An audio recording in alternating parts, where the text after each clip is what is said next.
68 Man. games. Yeah, Marty, it's early for 60. Calling 68 right now because they beating the Knicks that's a lot. Okay, good. I wanted to make sure I hit the local recordings. Let me see what's going on in this game. See them Oh, they kicking talking. the Knicks' ass. They are kicking their butts. But Man, I this is don't know cool. if This is hey, first game, first game of the year, man. First game of the year. What up? What up? Oblivion, I am gonna talk basketball reluctantly, even though it started too early. I know it's dead in sports. It's an act, man. Damn. Let's get our acts off. Shit. I'll be here. Talk sports. Listen to FIFA rave about this overrated league. Overrated? 99 to You 7. are tripping, boy. Absolutely overrated. What Let me y'all tell you, think? look, spoiler alerts, Celtics and whoever are gonna be in the finals. Spoiler alert. It ain't no spoiler. It ain't no spoiler alerts with that, Lou. Don't speak on that. It's too early. Season one. Season younger than FIFO's son. It's game one. I'm predicting it right now, Nick. Celtics and don't go the off Nuggets or the Oklahoma City in the finals. See, look, that's how crazy the NBA got. Because remember, we were just probably this time last year, we was thinking no one's gonna beat the Nuggets. Mm-hmm. Yeah, especially after they won that title, and then all of a sudden, look how crazy things change. People don't even think the Nuggets gonna even be that competitive in the West, right? And they because the West got better. Because other players, got better. I won't say the West got better. The West is still SGA West. and Ant got better. Yeah, well, those are players, right? We gonna have to have a conversation on SGA. Everybody predicted them to be one in the West. Yeah, and where'd they get them? No, I'm saying this year. Exactly. They're predicting them to win like 62 games. Exactly. That don't mean a goddamn thing to me. But I was only saying that because you're saying that. I'm saying he's the reason, one of the reasons why the Nuggets aren't picked to win like outright no more. I would never think that the Thunder would be the team that the Nuggets, like the team that would take out the Nuggets. Even with them being the number one seed, they can be because you got to look now, right? Like Joker gonna be Joker, but they went and got Alex Caruso. That is a big piece for a championship. See, Nick, and this is why I'm trying to say that I'm trying to say no. We gonna address it right now, my guy. We right here right now. I don't give a damn. My basketball. We're gonna address it right now. Because you see, yes, they are. No one predicted that they was gonna get as far in the playoffs. How long did it take for them to get there? There was one game out of the Eastern Conference Finals. You on mute. I didn't do that. No one can hear you, FIFA. I don't know what you say. You're on mute. You're on mute, FIFA. Stop muting me, Ken. It wasn't me. I promise. Maybe that was Doc. Jalen, don't mute me no more. It was Jalen funny. But look, when you talking about championship basketball, bro, yeah, you need the stars, right? You're not going to win the championship without the stars. They already have the stars. It's about the other guys that complement the stars. Who's the star on the OKC outside of SGA? And y'all go to get this off so we can get into the show. Chet is a star? Yes. I didn't say superstar. I didn't say franchise guy, but he's most definitely a star. He's a matchup nightmare. Did we not watch the Dallas? Ken, did we not watch that Dallas series? Was he not a rookie? Was he not a rookie? He was not a rookie. No. Yes, he was. No, he wasn't. That was the second year. That was the second year of the league. First year playing. Don't do that to me, people. Don't do that to me. Hey, I'm not doing it to you. That's what the NBA deems a rookie. That's what they deem it, but that's not what he is. Well, I'll tell you what, FIFO, I drafted him on my fantasy basketball team, so he better come through. If he is what you say he is, he better. I don't need all right. Money on the line. He gonna be better than I. Did you not see him bulk up too? What's bulking to up? What? He went from a toothpick to a twig. Okay, that's progression. He progressed like Groot from Guardians. It's progression nonetheless. To a tree stump to a goddamn tree. Oh man, it's progression nonetheless. Them both up to a popsicle stick. Okay. All right, bro. Yeah, that's enough basketball talk. Yeah, we gonna save it for later. We got a whole basketball show coming up. Thank God, Jesus. All right, man. Let's. Oh man, let's get into the show. This is the place where sports opinions collide. Dead in Sports. I'm your host, Kenneth B. Inge. Joining me on the show, we have Nick, Spike, Shelton, and FIFO. What up? What up, What up? All right, man. Not gonna wait too much longer because man, they coming in hot. They coming in spicy already. For those of you that got here a little early to catch some of the pre-show talk while we were setting up. We are going to hop right into the show, man, starting with college football of all things. We did not get a chance to do our post-game analysis. I was out trying to survive in the wilderness in Trump country, surrounded by people driving trucks with Confederate flags on it and 1776 tattoos. Jesus. I'm here, so all is well. You was trying to get ready for what happens if Trump wins. He's preparing for civil war. What you that Spike's hometown? Guys, I'm one of the good ones here. I'm out here with you. Don't shoot me. but man, Dion, I did keep track in certain spots where I was able to actually get a signal. I did see the score, and yeah, this wasn't even close. Apparently, Prime tried to blame Obama and called Obama out, but that's neither here nor there. Niggas don't fuck with Obama. That's what we realized the kid. The more you get away from that, niggas ain't really fuck with Obama. Oh man! So anyway, Dion Sanders and the Colorado Buffaloes dominated the Arizona Wildcats last Saturday on the road, winning 34-7. Colorado is now 5-2, which is their best record under Dion and the university's best in over 4 years. So, is it time to give Dion his flowers after improving the Colorado Buffalo records to 1+ win over last year? You need to answer that question first, Cam. Why so? Yeah, let's start with you, Ken. Yeah. What do you guys want me to say? What flowers am I going to give him? 5-2. You know? Huh? Why? 5-2. Why? Why should I do that? Because I was the one that said they should be better. You guys or people around us were saying they were going to be trash. I was the one that was saying they should be able to get to a bowl game and they should at least win 6 to 7 games. Is that correct? This year. My expectations, this year, my expectations for them were right where we are. Even on the recaps. You should praise him for that. But you've been hypercritical of Dion, especially coming. First of all, Ken, you've been hypercritical of Dion when he left the HBCU to go to Colorado. He said he was playing the white man game. You say he was trash. You say he was overrated. And me and Spike, maybe Shelton, to be false. Me and Spike, maybe Shelton, I can't remember on Shelton, but we were saying, hey, look, it's year one.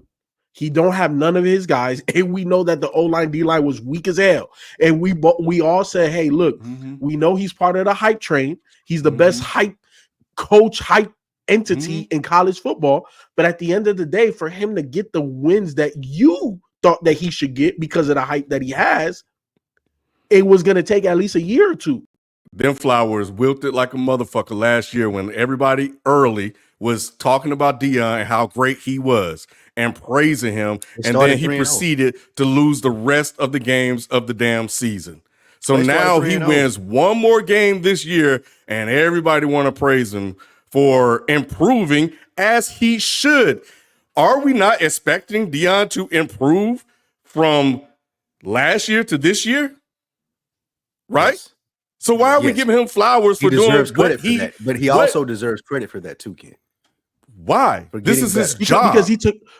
Because he took a bad program and has turned it around. Number one, they were, regardless of wins and losses, they were a viable program last season. Regardless of the wins and losses, they were selling merch. They were visible. Yes. Yes. Who the hell was talking about Colorado before Dion, Ken? And that lasted all of 4-1 record. No. Then after that, everybody shitted on them. Everybody shitted on Dion. I maintain my expectation that they should be winning games, and they're winning games. I don't think I should give him flowers for that, especially after this year when his ass may end up bouncing. What are we praising the man for winning 5 games? Because he came and turned around a power organization from an HBCU with no coaching experience. Like, this is a school that went from no one cares about to over the last 2 years, one of the most popular teams in college football. That's all Dion. And is he beating top level competition? He ain't got his players in there yet, like you said, Ken. Like he is lining up and making Colorado relevant. Week after week after week for 2 years straight. He needs, like, I see the people in the chat saying, oh, a pat on the back for doing what he's supposed to do. No, Colorado is a shit job. It would have been a shit job for anybody else except for Dion. He went in there, turned it around, and now they're in the news every week. Let me ask you a question, Spike. He got all of their games on TV. He turned this program around. So if another coach came in with Shadeur and Travis Hunter, how do you think this program would perform? Depends on who the coach would be. And they may perform well, but they wouldn't get the attention that Colorado gets. So which one is it? Is it about wins or is it about attention? I guess about everything. College football is a total package. It's a little bit of both. And then to use that analogy is tough because the other coaches wouldn't be able to get Travis. So in saying that, we know that. That's why it's a hypothetical, Sheldon. We're trying to evaluate the perform. Like the reason why I asked is trying to assess like winning with talent. That's part of the performance, though. Part of his job is recruiting and getting the talent in. They came from Jackson State. What do you mean recruiting? He brought them with him. He packaged them motherfuckers up in that Louis Vuitton bag and Gucci and all that shit and brought them up here with him. He got Travis Hunter. He got Travis Hunter, arguably the best player in the country in the last, 5 years? 3 years. He got him at Jackson State. So to say that deserves a lot of credit in itself. Plus, he followed him to Colorado. So he gets credit for that. He does get credit. I'm with you. He don't get credit for 5 wins. I'm not going to jump up and down for that right now. But he is above expectations, even on this program. You can say that because when me and Nick talked, I told you, Nick, I talked about him sweeping those games, and you was like, he was done. So I didn't say he was done. I didn't say he was done. I said the stretch of games that he had, I was like, he had to win those. Because the half, the second half of the schedule is getting hard. He got to play Cincinnati this weekend. Sheldon, I don't know if you know that's that's gonna be win number 6. Yeah, that's gonna be 6. I know everybody count that as a dub. I'm telling you, our quarterback Shoresby, whatever his name, Shorebert. Our quarterback ain't no joke. You know what I'm saying? Our record should be better than what it is because goofball losses to Pittsburgh and Texas Tech. You say that about all your teams. He does. Yeah. All your teams, you say. Even in Knicks after the night, you say y'all record. First of all, we got 82 games, but Knicks is a second half team. But Ken is the only one that knows that Texas Tech game. Why it started my whole rail with how much I hate kickers in college football and in NFL. But I will say this.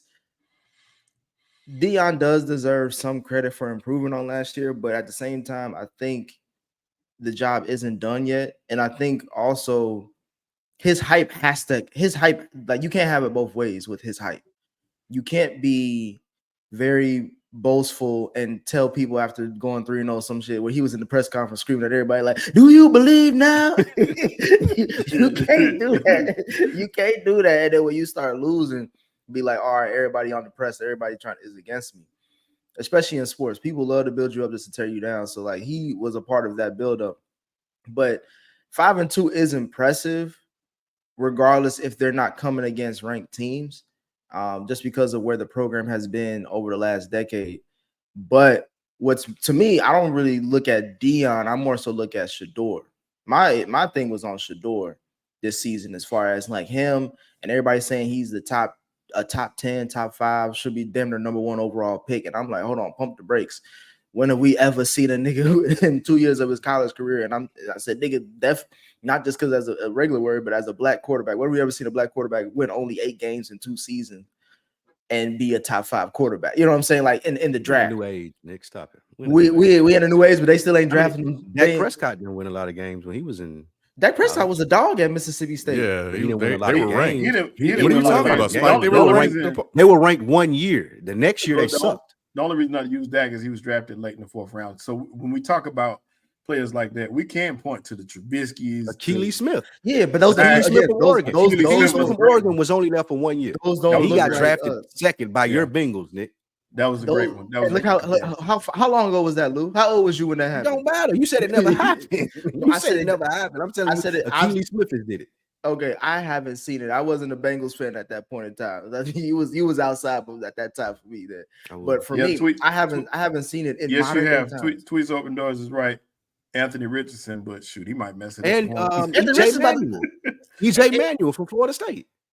Oh yeah, now, I'm talking about top 5. Now Anthony Richardson may be the exception, but at this point, that doesn't look like a good example to use anyway. I said he might mess it up. He might mess it up. That's what I'm saying. Like, and then on top of that, you're not even talking about.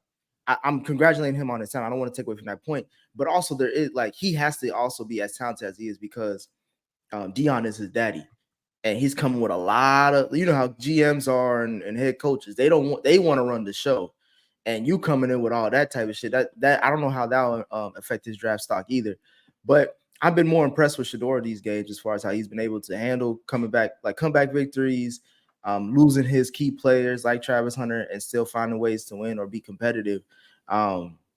That's impressed me the most. I'm not really looking at Dion. I expect him to increase. You got to win more than 4 games. I mean, any football coach that's credible or that's respectable that we look at wins more than 4 games in their season. You know what I'm saying? Like that's why I was asking about Lincoln Riley earlier this year. Because looking at USC, they you know what I'm saying? I keep it a bean about everybody. You know what I'm saying? Like I told you, I'm mild mannered Nick this year. I'm taking. We're gonna talk about a lot of head coaches tonight. So my thing is, Cincinnati's up next. It's gonna be a late game, Ken. I'm gonna stay up. Although Lou, you may want to take a nap. Yeah, he gonna make it. He gonna watch it the next day. I'll watch it the next day or something. That's a 10 o'clock game. It's a 10-15 game. Yeah. Oh, shit. Because they at Colorado. If they was in Cincinnati, it'd be prime time, but they're in Colorado. I'll be up. I'll watch it. So I'm gonna watch it for sure. But like, yeah, he has. I mean, the teams that I was looking at earlier this season were ranked, but they're not ranked anymore. Like Utah and Oklahoma, or either Utah lost their quarterback. Yeah. Oh yeah. So he'll be back next year. So that's what I'm looking for. Like at this point, I'm looking at them like the U, like Miami. Like they should really sweep the rest of this shit. Like there should be no competition. Bowl games should be definitely on their table, and then maybe even the playoffs. If they win Miami. Miami. Stop, Nick. Yeah, you talking about Miami? Miami and Colorado. Miami for sure. Colorado, no. But Miami, Colorado can't make a bowl game. I mean, not the playoffs. Not the playoffs. Not the playoffs. They're not beating anybody, Nick. The losses exactly. were tough losses. Yeah. Exactly. Was not a good loss. The K-State loss wasn't so bad, but it's still you're gonna have 1 and 2 loss teams with better records to get in with better strength of schedules. Colorado would have had you have a 3-loss team from the SEC that may be better than Colorado. Colorado would have had to win undefeated and dominated the better competition that they were playing against to make the playoffs. Nah, they could have lost the game. They just would have had to. They could have lost the game, but they would have had to have played. They would have had to win the Big 12. I'm just saying. Ain't they in the Big 12, right? They would have had to win the Big 12 to get in. That's what I'm saying. Like they can win the Big 12. That's what I'm saying. Colorado can win and beat teams in the Big 12, but these teams are not that good. When the we Big looked 12 at the get an schedule, automatic bid though. If they win the Big 12, they get an automatic bid. So the playoffs? Top conference get automatic bids. Yeah, that's what I'm saying. Oh, well, then they may actually have a shot then. Yeah, that's what I'm saying. That's what I'm leading to. That's why I was like, if they sweep out the rest of this team and they get to the college football, like that's the best thing for Dion is to get to the playoffs. Because that's where the biggest and brightest light's gonna be for him to talk shit. Nick. Hey, talk shit, but if they get shellacked. Well, they can get to me, it's like if he gets that team to the playoffs, it don't matter what happens. Because then like no one ever thought that he would go from 4 wins to the playoffs. They're currently behind. You got BYU. They behind Texas Tech. They beat Kansas State, Iowa State, and BYU. Kansas State beat them. Oh, Kansas State. Okay, well, Kansas State is in front of them at 3-1. That's Texas Tech, Cincinnati, Iowa State is 4-0, and BYU is 4-0. So nah, that's why the Cincinnati game is key. Boy, do they play BYU? Yeah, I think so. Yeah, they beat them. I think they beat them. Yeah. No, they played them. Nah, they haven't ain't played beat yet. BYU. They haven't played them Yeah, yet. they ain't played them They yet. haven't played him yet. So they got to play Iowa State still, and they got to play BYU still, and they got to hope Kansas State lose another game, and they got to beat Texas Tech, Cincinnati. No, they're not playing. They don't play. I don't think they play either one of them. Yeah, they don't play either one of them. They play in Cincinnati, Texas Tech, Utah, Kansas, and Oklahoma State. They're not playing so Iowa they State can't, or because BYU. BYU gonna go undefeated. Oh, I thought I saw and BYU. Yeah, BYU going undefeated. Well, they can meet them in the championship. I mean, ain't no championship game. The conference championship. I'm with Nick. They should win all the rest of those games. They should win. And I think Nick and I, you have been consistent when we were going through the schedule. We were like, they should beat them. They should beat them. They should beat them. Like, but that's why y'all should be patting Dion on his back, Ken. No, we went through that schedule. Y'all expecting them to beat teams when 2 to 3 years ago, before he got there, nobody gave a F about Colorado. He's upgraded that program in his 2 years being there, regardless of his coaching skill set, of his recruiting, or what we say it is, how many games he won last year, what Colorado was before Dion got there, and when he leaves, even if it's next year, it's going to be better off because Dion was there. Oh, no, it ain't. That was his job. Everybody's going to be leaving. Nobody's going to be coming to Colorado's to Colorado. Program. It will not. How? It depends on the successor. To hire a better coach, they will be able to hire a better coach because of what Dion did there. Are y'all really believe that? Absolutely. Why not?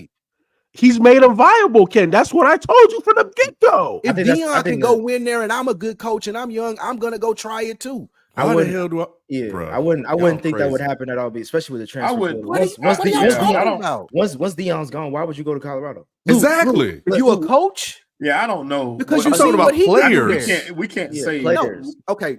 Either take way. a step back, I'm talking about coaching first before you get to the players. There is a coach out there that Colorado would not have been able to get before the Dion hire and the exposure that he's gotten. They're going to be able to get a better candidate of coaches because Dion was there. And what's that going to do for the program?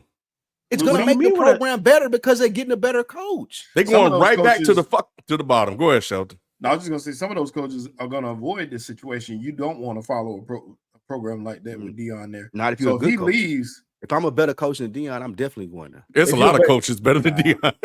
They wouldn't follow him up. It ain't about being a better coach. It's about being a better recruiter and getting those players in there. And those same players ain't going to Colorado if Dion is not there.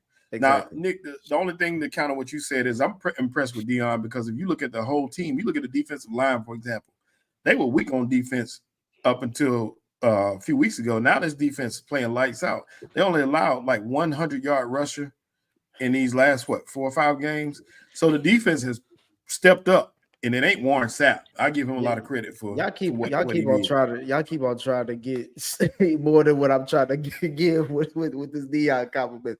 Because again, when they face real teams like Nebraska, niggas ain't want to talk about none of that shit. But when they beat up all who do they play, Ken? North Dakota UCF, State. But you can go back. Me, you, and Ken looked at this schedule, and if you recall, I told you I was like they could win these next 4. You said that they weren't going to be able to win those next 4. I think they went 3-1 in those games. I didn't say that. I told you the games that I said they would be iffy.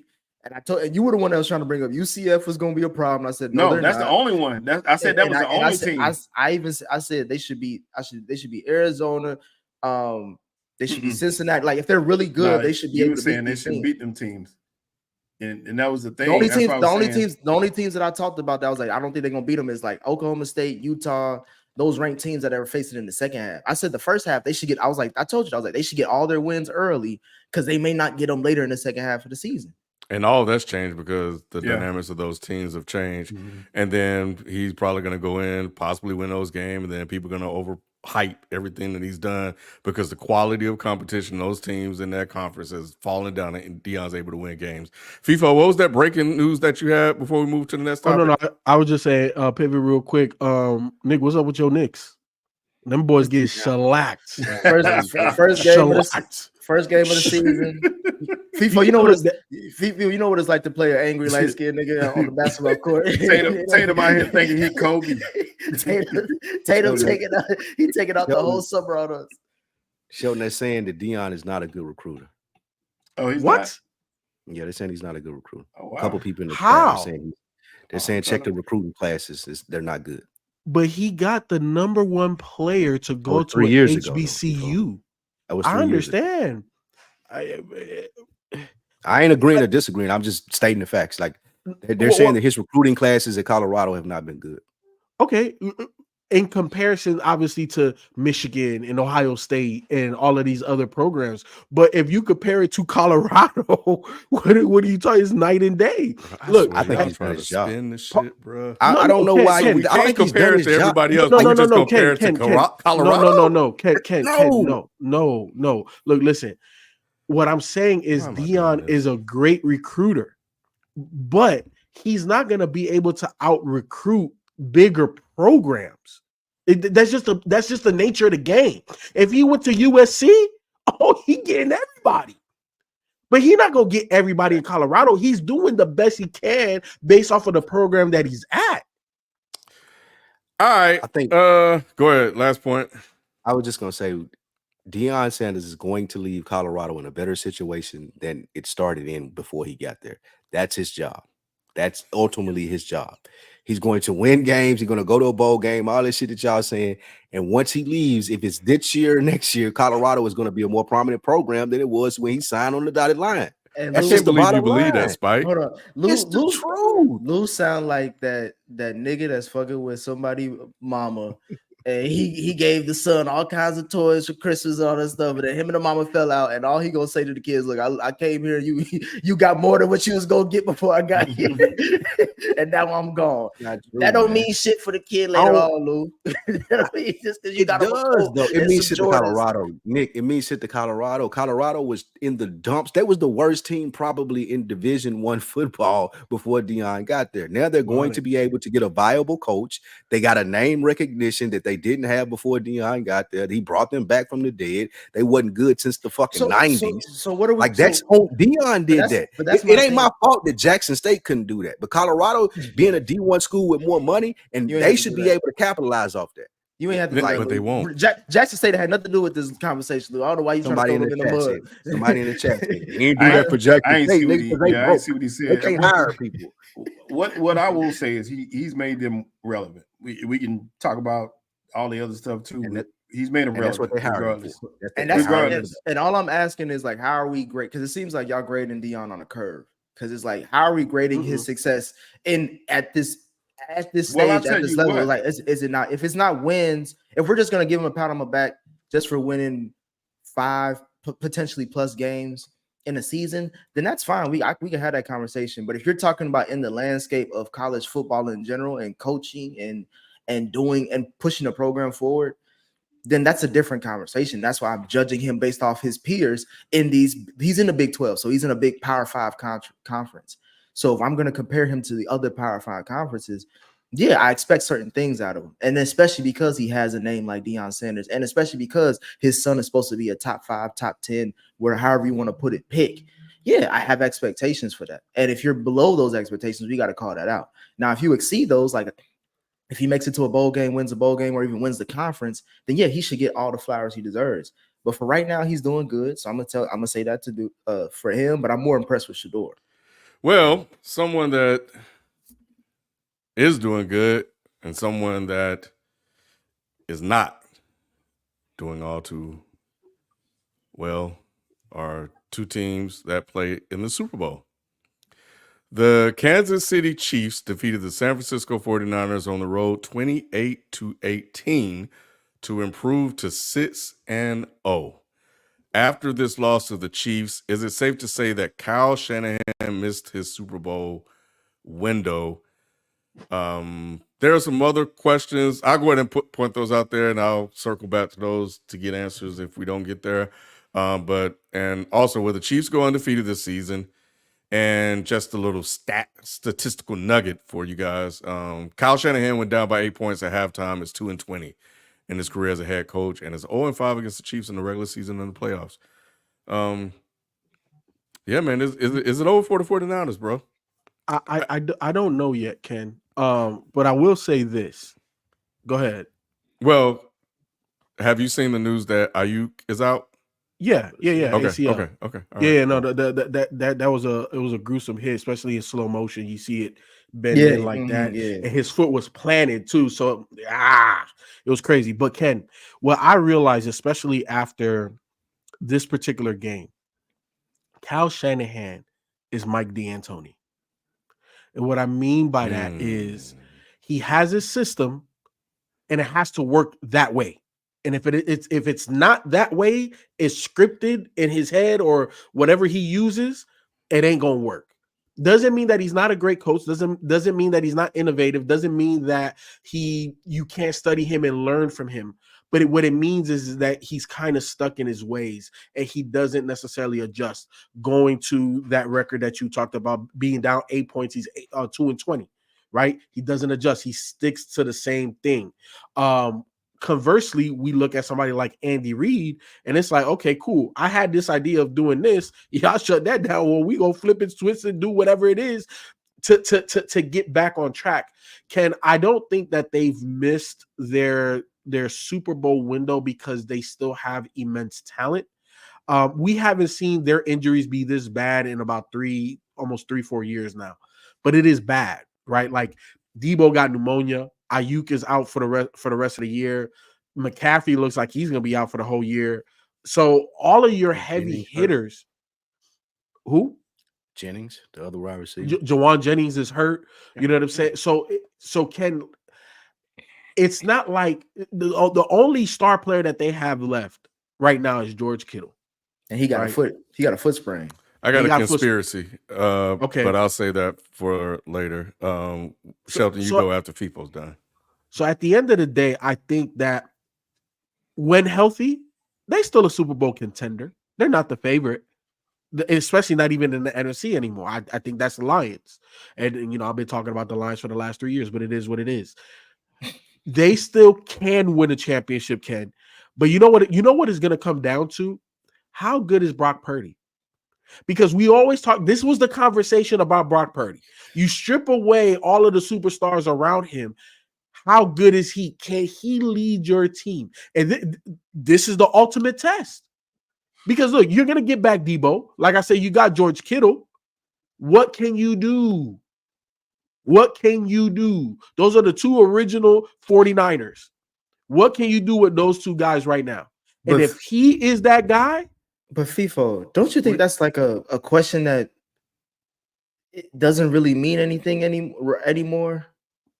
Because it means a lot. Because I thought this was Sean, you go, because I'm about this is the other coach clearly. No. Go ahead. We're not going to Kyle Shanahan this thing. See, the thing is, y'all gonna start going back and forth. The Shelton, well, yeah, that's why I was like, yeah, that's why I'm like, Shelton speak. Because I already see where this is going. Because to me, that question is unnecessary. It's very necessary. It's not looking good, and I'll say that. And the reason why I say that is Brock Purdy's. You have to pay him coming up soon, regardless as to what happens. That closes your window some. And the fact that you got these guys injured, which we couldn't. C-Mac, he was a Panther for a long time. So his injuries, they'll say nothing new. It's just that he was healthy. They were lucky to have him as long as they had him without him being hurt. So to say that was an anomaly for him to be straight. Same thing with Debo. Debo been hurt his whole career. That's nothing new. Ayuk going down, that was a new situation. But still, you strip away pretty much anybody's weapons that much, and you're going to struggle some. But he was already kind of shaky. Brock Purdy, going into the season. So I think that, teams are catching up. The good thing for them is they do have like a bye week or a lay-down game this week, playing like a Division II school. Cowboys. The question, hey Shelton, question was, what do you think about Kyle Shanahan? You went all around the fucking world, and then the hate on the Cowboys. Tell us what it's saying has the window closed. The window closed. The window is shut. It's not locked, but it's shut. I think that window is closed. I do. I think the other teams around the had to get you off the fence. There, you would have rolled that fence if we ain't make you make a decision. It's shut, man. It's shut. But like I said, this game should help them roll in the right direction. Playing, lay down game this week. Throwing the who though, and that's the issue. Lou, what you got to say? Hold on, real quick, Shelton. Would you not agree that most quarterbacks don't even have Debo and George Kittle on their roster? Like the equivalent talent George, of that? George Kittle, George Kittle is not the same to me. He hadn't showed the same. He's a great blocker, don't get me wrong. But as far as his pass catching ability and the stuff that he did that made him special, that made us talk about him, he ain't done that in a while anyway. He's having a good year. He's having a decent year, but he's not having a George Kittle type year. It's not the same thing. It ain't game changer. No, it's not. It's not what we saw him doing a couple of years ago. Is not the same thing. And do you think you could name 4 better tight ends than him? Yes. And Debo's not a number 1 receiver. We don't know Debo's a Swiss Army knife, but Debo hadn't done anything special. Debo's definitely a number 1. What are we talking about? What's the question? What are we talking about? Yeah, I was just about to say the same thing. That's what Debo ain't done. What has he done that's number 1 wide receiver worthy? Have you seen the stats this year before he got hurt? No other team has a Debo. Other team. Debo's a Swiss Army knife. That doesn't make him no other fine, but he's still no number other team 1. has that in the league. He's still a number 1. All right, y'all about to start debating. You asked me what I had to say over and over again. Yeah, you asked me what I had to say about this. Kyle Shanahan's window is not closed. We don't give him enough leeway, FIFO, Nick, as far as the injuries that he's had to deal with every year that he's been there, whether it be his quarterback, his receivers, his running back this year, defensive players. Every year they have to deal with tremendous injuries. And I know that's a part of football. Yes, you still can't knock what he's did with everything that he's been presented with since he's been the 49ers coach. I still believe in him as a coach. I don't know if Brock Purdy's that good. I have backed away a little bit from Glock because it looks like he does need all of the extra ammo that we were talking about. He needs Debo. He needs Ayuk. He needs Kittle. He needs McCaffrey. He needs all of those things in order for him to excel. It's going to show a lot this week in Dallas if he's able to make anything happen against a depleted Cowboys defense, Shelton, who we don't expect to come out there and just run the barn on Brock Purdy. So if he's able to perform this week, then, I mean, he's doing his job. But we can't say the window's closed in San Francisco when we know injuries have played a part in every year, a major factor in every year that Shanahan has been in contention. So I ain't taking nothing away from Kyle Shanahan, and I think the window is still open. And one last thing, Nick, is the only reason I kind of agree with you is because of the division, that they play in. You still got the Seahawks, the Cardinals, and the Rams. So in saying that, that's really the only thing that they got. They're in a division that's still winnable. And Lou's trying to go here and play his damn violin for a team in the same division with the LA Rams. Who got more injuries between them two, Shelton? They're about the same. And they are about the same. And I think the Niners have more injuries. My thing is this, bro. Y'all know me. I always you want to yell at players a lot. I also want to yell at coaches. Lou thinks I have an issue with Kyle Shanahan. I just be honest about Kyle Shanahan. And I'm mild-mannered Nick. Shelton told me that what's his name? Jordan Mason was a top 3 running back in the league. Absolutely. Yet he's saying that they ain't got they ain't got no players. And for as many players as they lost, they still got George Kittle. They still have Jordan Mason, supposed to be a top 3 running back in the league, if not one number 2 in the league in rushing still. Yeah, based off of what Shelton said. And they still have I thought what their whole bread and butter wasn't really their offense, it was their defense. Because Kyle Shanahan has gone through 3 different quarterbacks that he has picked to lead his team, and 2 of the 3 have been to the Super Bowl, both lost, and one of them he had a top 3 pick, and one of them just didn't pan out. And no one talks about that, Ken. That's like the lost child.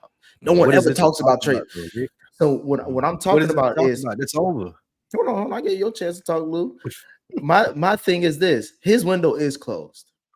Because last year, when he was supposed to take accountability for that Vikings game, with the same shit that Lou cussed out Aaron Rodgers for throwing his people under the bus, Kyle Shanahan did the same thing to Steve Wilkes when he said that you don't run that defense, even though Brock Purdy threw 2 picks in that game. He ended up firing Steve Wilkes, who called a great game in the Super Bowl as far as defensively. They just shit the bed offensively in the Super Bowl to where they couldn't score and take the lead. But for me, looking at this team, you give up 28 points to a Chiefs team who lost almost as many wide receivers as y'all did in that same game, who already had who they throwing to, Shelton? Who is Patty throwing to? Patty got probably more rushing yards than Kareem Hunt. You know what I'm saying? So it's like, I don't want to hear that injury shit. Because like you said, Lou, if Kyle Shanahan is supposed to be a top 5, top 3 head coach in the league, he's up there with Andy Reid, is what we're saying. Not saying that he's number 1, but I'm saying he's in that tier, supposed to be. Yet we giving all these excuses, trying to blame Brock Purdy. When I told y'all a long time ago, I probably won't ever talk about Brock Purdy because he's irrelevant to me. He's literally Mr. Irrelevant. So trying to put blame on him, saying that, oh, this quarterback who was picked last in the draft is shit in the bed. It's like, all right, kid, what we talking about? Like, okay, against the Chiefs, against the number 1 defense of the league. I mean, I didn't expect him to be that bad, but at the same time, I'm not surprised. Because when have the 49ers in any iteration that Kyle Shanahan has coached them beating the Chiefs? You read the stat, Ken? They haven't.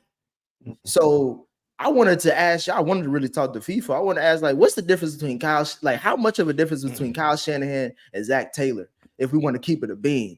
Because for as much shit as I could give Zach Taylor, especially this season and throughout that, he's at least proven, Sheldon, that he could beat the Chiefs in the regular season and when it counts. Yeah, he has. However you want to put it. Now, if you want to say that's all because of Joe Burrow, well, then again, I go back to that draft class that I was talking about, Lou. When he had a chance to pick his quarterback, Shelton, he had a top 3, top 4 pick. And we was all saying that, oh, if Kyle Shanahan had his quarterback, his offense would be clicking. Nah, don't do that. Don't do that, Lou, because that's his guy. Because you know Kyle Shanahan and you're like Kyle Shanahan, they don't talk. If John Lynch come and say this is the guy that I want to get, then Kyle Shanahan gonna make it work because he think he that good. It goes to the arrogance that you're speaking of for Kyle Shanahan. That's John Lynch's pick. John Lynch picked him.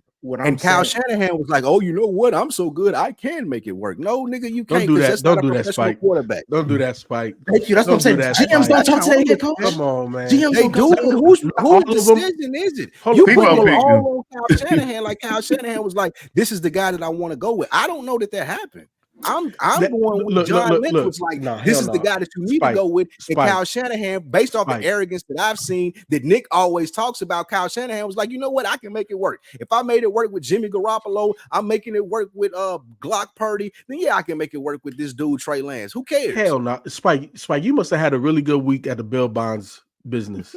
Because you got a lot of surplus right now that you shooting. Look, man. Y'all doing a lot on no. Look, at the end of the day, great coaches typically have a great communication with the GM when you have this level of success, right? We're not talking about a cut rate second tier or organization. We're talking about an organization that has been to multiple Super Bowls. We're talking about an organization that has drafted predominantly well at every position.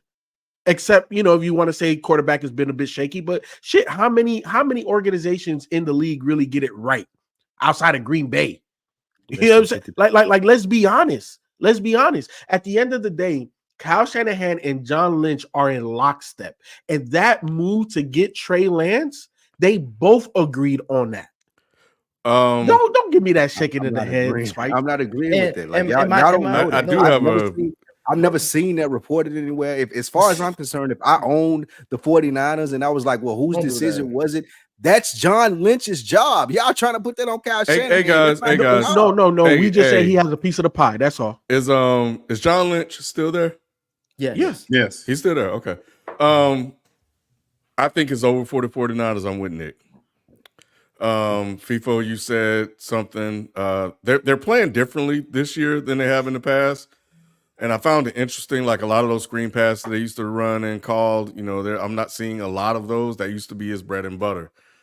I've watched them play throughout the year. They're throwing the ball down the field a lot more than they used to. And this was when without Debo and all the other stuff. And they've managed to somehow find a way to win games with the injuries. The problem with the Niners, Nick spoke to, is the defense has an issue because they were unable to preserve 2 10-point leads and they blew those games, which they can use those games right now. There are not a lot of quarterbacks in the NFL named Patrick Mahomes that can win without their players on the field. It's just a given fact. Everybody's been watching the NFL for a very long time. There's Mahomes, and I've seen Brady do it with Belichick. And if anybody want to argue otherwise, then please explain. Or you can give me some other quarterbacks that have done that. But there are not a lot. That being said, what I think is happening this year is that they have a contract due next year, potentially with Brock Purdy. And I think that they wanted to see everything that this guy got. Can this guy throw down the field? Can he throw? Because he has command of the offense in terms of some of the ins and outs, but can he do more? Can he expand his game if we're going to give him $60 to $70 million? I'm like, there's no way in hell they're going to do it. And I think they were trying to see what else this guy got. Therefore, that's why the offense looked like it has changed as much as they, because they see what the hell happened in Dallas. They see what happened when Dak got paid. Dak, yeah, it's not like he's looking the best out there either. Purdy and Dak the same person. Everything You has say to be that. right. I won't even disagree. So my thing is, if both were in MVP discussions, both kind of need whatever. That's a whole other discussion. My thing is, before I pay this guy, what the fuck do I have? But my thing with that, Ken, is like, again, Kyle Shanahan has also put his back against the wall as far as like he don't really have like, what is he if he doesn't pay? He technically doesn't have to pay Brock this year. I think he could pay him next year. Like next year, I think it's the last year of his exact contract. I think he could just pay him now. I could be wrong on that, but yeah. Either way, it's like, what other choice does he have? He can't restart this whole thing. That's why everybody is over. Everybody else on this roster is like either getting older, clearly getting already injured. I think C-Mac done. Period. Like I think him going to Germany for his knees and all that, and the shit that the diagnosis that came back. Like I think he done. But I'm not gonna say it until the report comes out. But I'm just saying, like, I don't see what other option he has but to pay him. Now, if you're asking me, if you're saying like their evaluation is can he throw down the field, we already knew Brock Purdy's limitations coming into the league. He ain't got the best arm. He isn't the most athletic. He does make bad reads, as we see on Sunday. So it's like, what else are you really expecting? Either you're gonna pay him or not. And I'll go back to my other point. My other point about comparing Kyle Shanahan to Zach Taylor isn't about them as a head. I know Kyle Shanahan is a much better coach than Zach Taylor. But what I'm saying is that it baffles me that he hasn't found at least one win in all the times he's played Kansas City. Yet Zach Taylor and his squad, his team, whatever you want to, however you look at them, have found multiple wins either in the regular season, only one in the postseason. Man, we ain't here. You trying to prop up the Bengals and Zach Taylor, bro? They got their own set of issues, Nick. Don't be trying to do that when this team is trash. Shanahan have a Joe Burrow. And I'm saying to you, Lou, he could have put Joe Burrow on that 49er squad.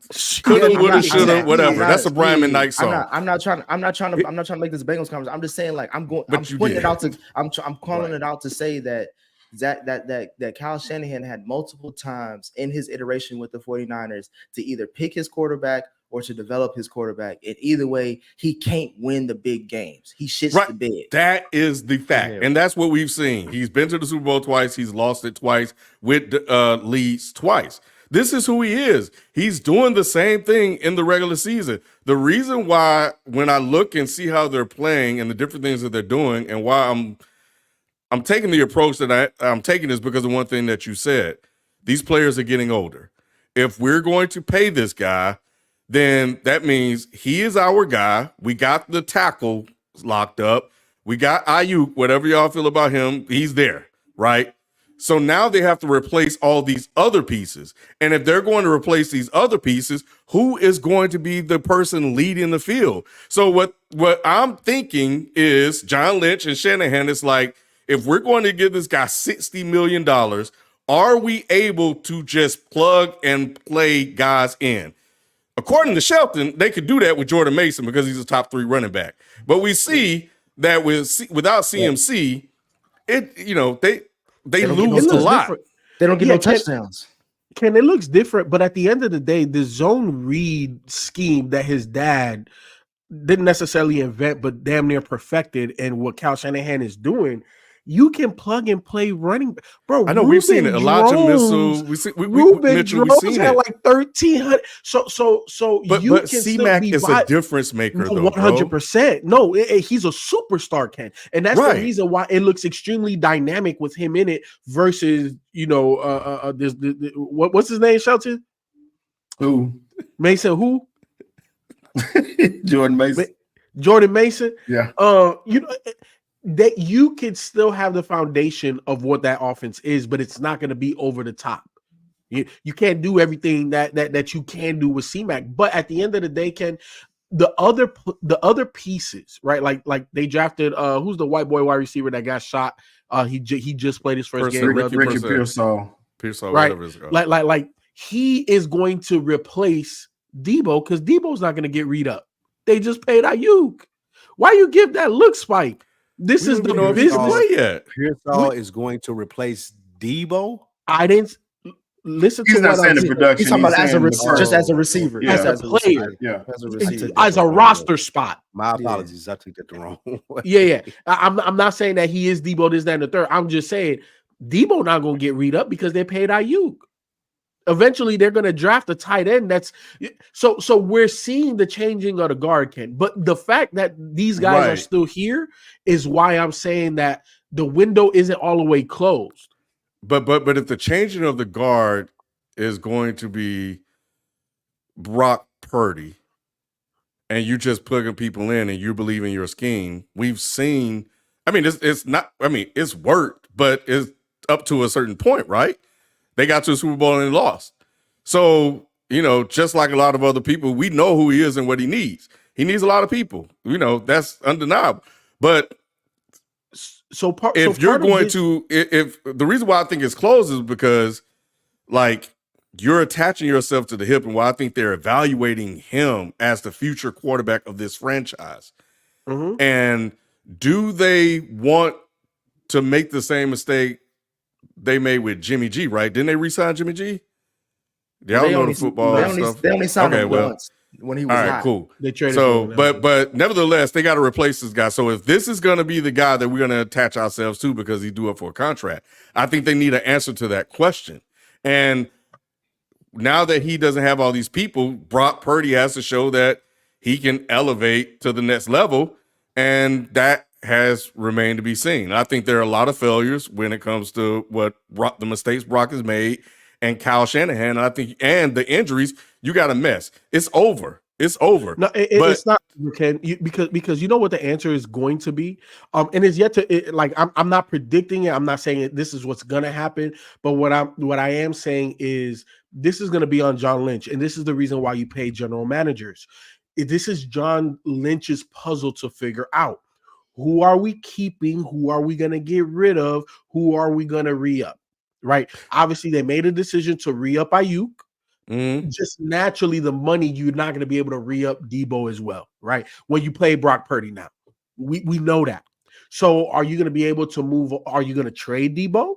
You know what I'm saying? Are you going to trade Charvarius Ward? Like, what are the moves that you're going to do to either get draft capital, get somebody that's cheaper that you feel is as good in your system? This is right. I understand.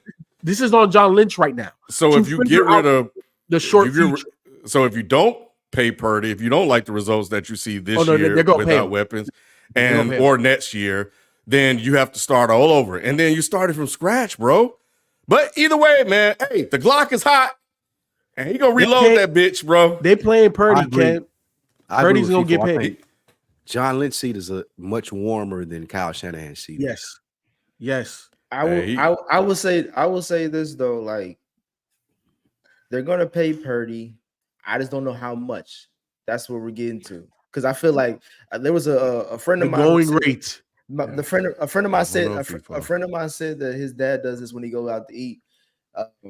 He lays the tip the full tip on the table, and anytime the waiter, the server fucks up, he Take it takes off. some money out. He's taking a little bit of money out. That's it. That's what I feel like the 49ers doing with Brock.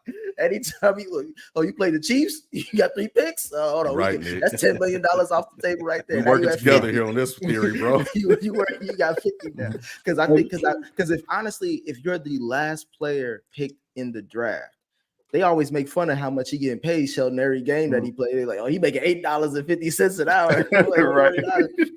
He gonna take whatever they gonna give him, right? He has to, because that's changed. The only reason he can't, and another thing to piggyback on what you said, Lou, the reason why they ain't hot, they was in the Super Bowl last year. So in saying that, he got a little bit of leverage going into his negotiations. He ain't gonna get that money, but he gonna get. What have you done for me lately, bro? That's on top of You that. get Danny Dimes money. Even I watched a lot of FS1. I watched the facility. The only thing I'm gonna say about this, I'm not saying I support this personality, but Shady McCoy talked about when his contract came up, when he was talking to the Eagles, he was cool with Harry Roseman and all that stuff. When he went into that office and they were talking about contract, they put up his stats and he was like, "Hold on, why y'all talking to me like this?"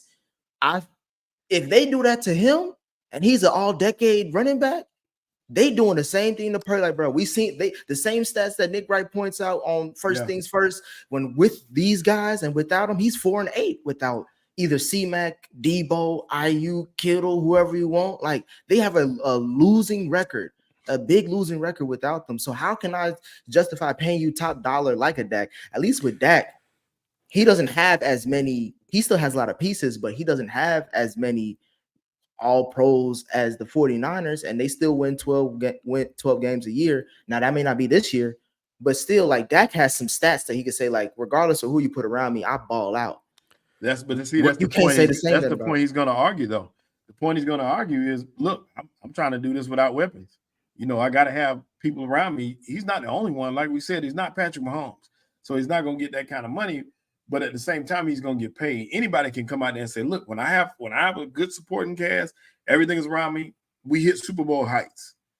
With nothing, you take away CMC, you take away IU, you take away everything that he's went through this year, and here we are. Then what the hell I need you for?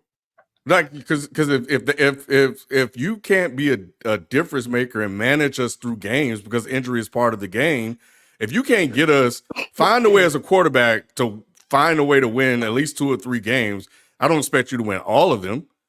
Then why do I need you? I need you to win some games for me, without your guys. This is why, Nick, I'm glad you said that. You can't do that yet, though. What do you mean? We're seeing it now. It's been 2 games. So it's the wording. It's not about win me a game, it's don't lose me a game. That's what franchise quarterbacks do. Right, like then so he lost this last game. I think he lost his game. Two of the losses that happened this year, I put on Shanahan, and one was on the kicker, or maybe 2 was on the kicker. But I put those solely on coaching, especially in the second half. But either way it goes, this is why I think that they are stress testing Brock Purdy, because they need to know the limits of what this guy can do before they commit. And I'm 100% with you, Nick. I'm glad we're working together on this thing, even though it's unplanned. That when he starts messing up and losing these games, I think they were like, all right, that's another one. We're going to take that off the table. He beat the division-leading Seahawks. I think that's fine to do, too. All right, Sheldon. Because you want to talk about that one? What about Arizona? How they lose to them? What about the kicker? Me and you talked about it. What about the Rams? How did he lose to them? What about the Vikings with Sam Darnold? No, we're saying he has to put up those wins. That's one. I'm saying that's the only one. But he got one. Being that he went to the Super Bowl last year, I think you got to give him the full season. Yeah, and he's one game out of first place. Yeah, like there's still one game out of first place, and it's a weak division. We're saying this now, but we'll look up at the end of the season, and the 49ers will be the 5th seed. And does this team look right? The 4th seed is not right now, but I still believe that Kyle Shanahan is a good coach, and they're going to look better when the season progresses. Like, they're dealing with injuries. That don't mean that their season is over. He just got to coach those people up, like Mike Tomlin was talking about. Like, you got to coach people up. I think that we're not giving Kyle Shanahan or Brock Purdy the opportunity to adjust to all the things that have happened to this team this season. I think that they're both good enough to adjust, and we'll look up at the end of the season. We'll be like, okay, damn, the 49ers are the 5th seed or the 4th seed or whatever. And you want him to load the chamber this weekend against your squad. Well, they're gonna lose against us. He about to. If that's the case, then he gonna riddle y'all with bullets, bro. The Glock. We'll talk about that matchup. That's gonna be two. We'll talk about that matchup later. Lou, to that point, I know we got to move on somewhere, but Lou, to that point, if Brock Purdy loses to these Cowboys, oh yeah, there's money taken off the table. I agree with that. I don't dispute any. You're right. I don't dispute that at all, especially with the injuries we have. Exactly. Don't pay him nothing. He loses these Cowboys. Hey, well, from one coach to another, a guy that somehow manages to also win games regardless of who's out there, but there are also limitations on how far he can go because of who's out there. Let's move on to the Pittsburgh Steelers. The Pittsburgh Steelers defeated the New York Jets in a dominant fashion at home, 37-15, in Devontae Adams' first game as a Jet. Are the Steelers the real deal? Is the Jet season already over?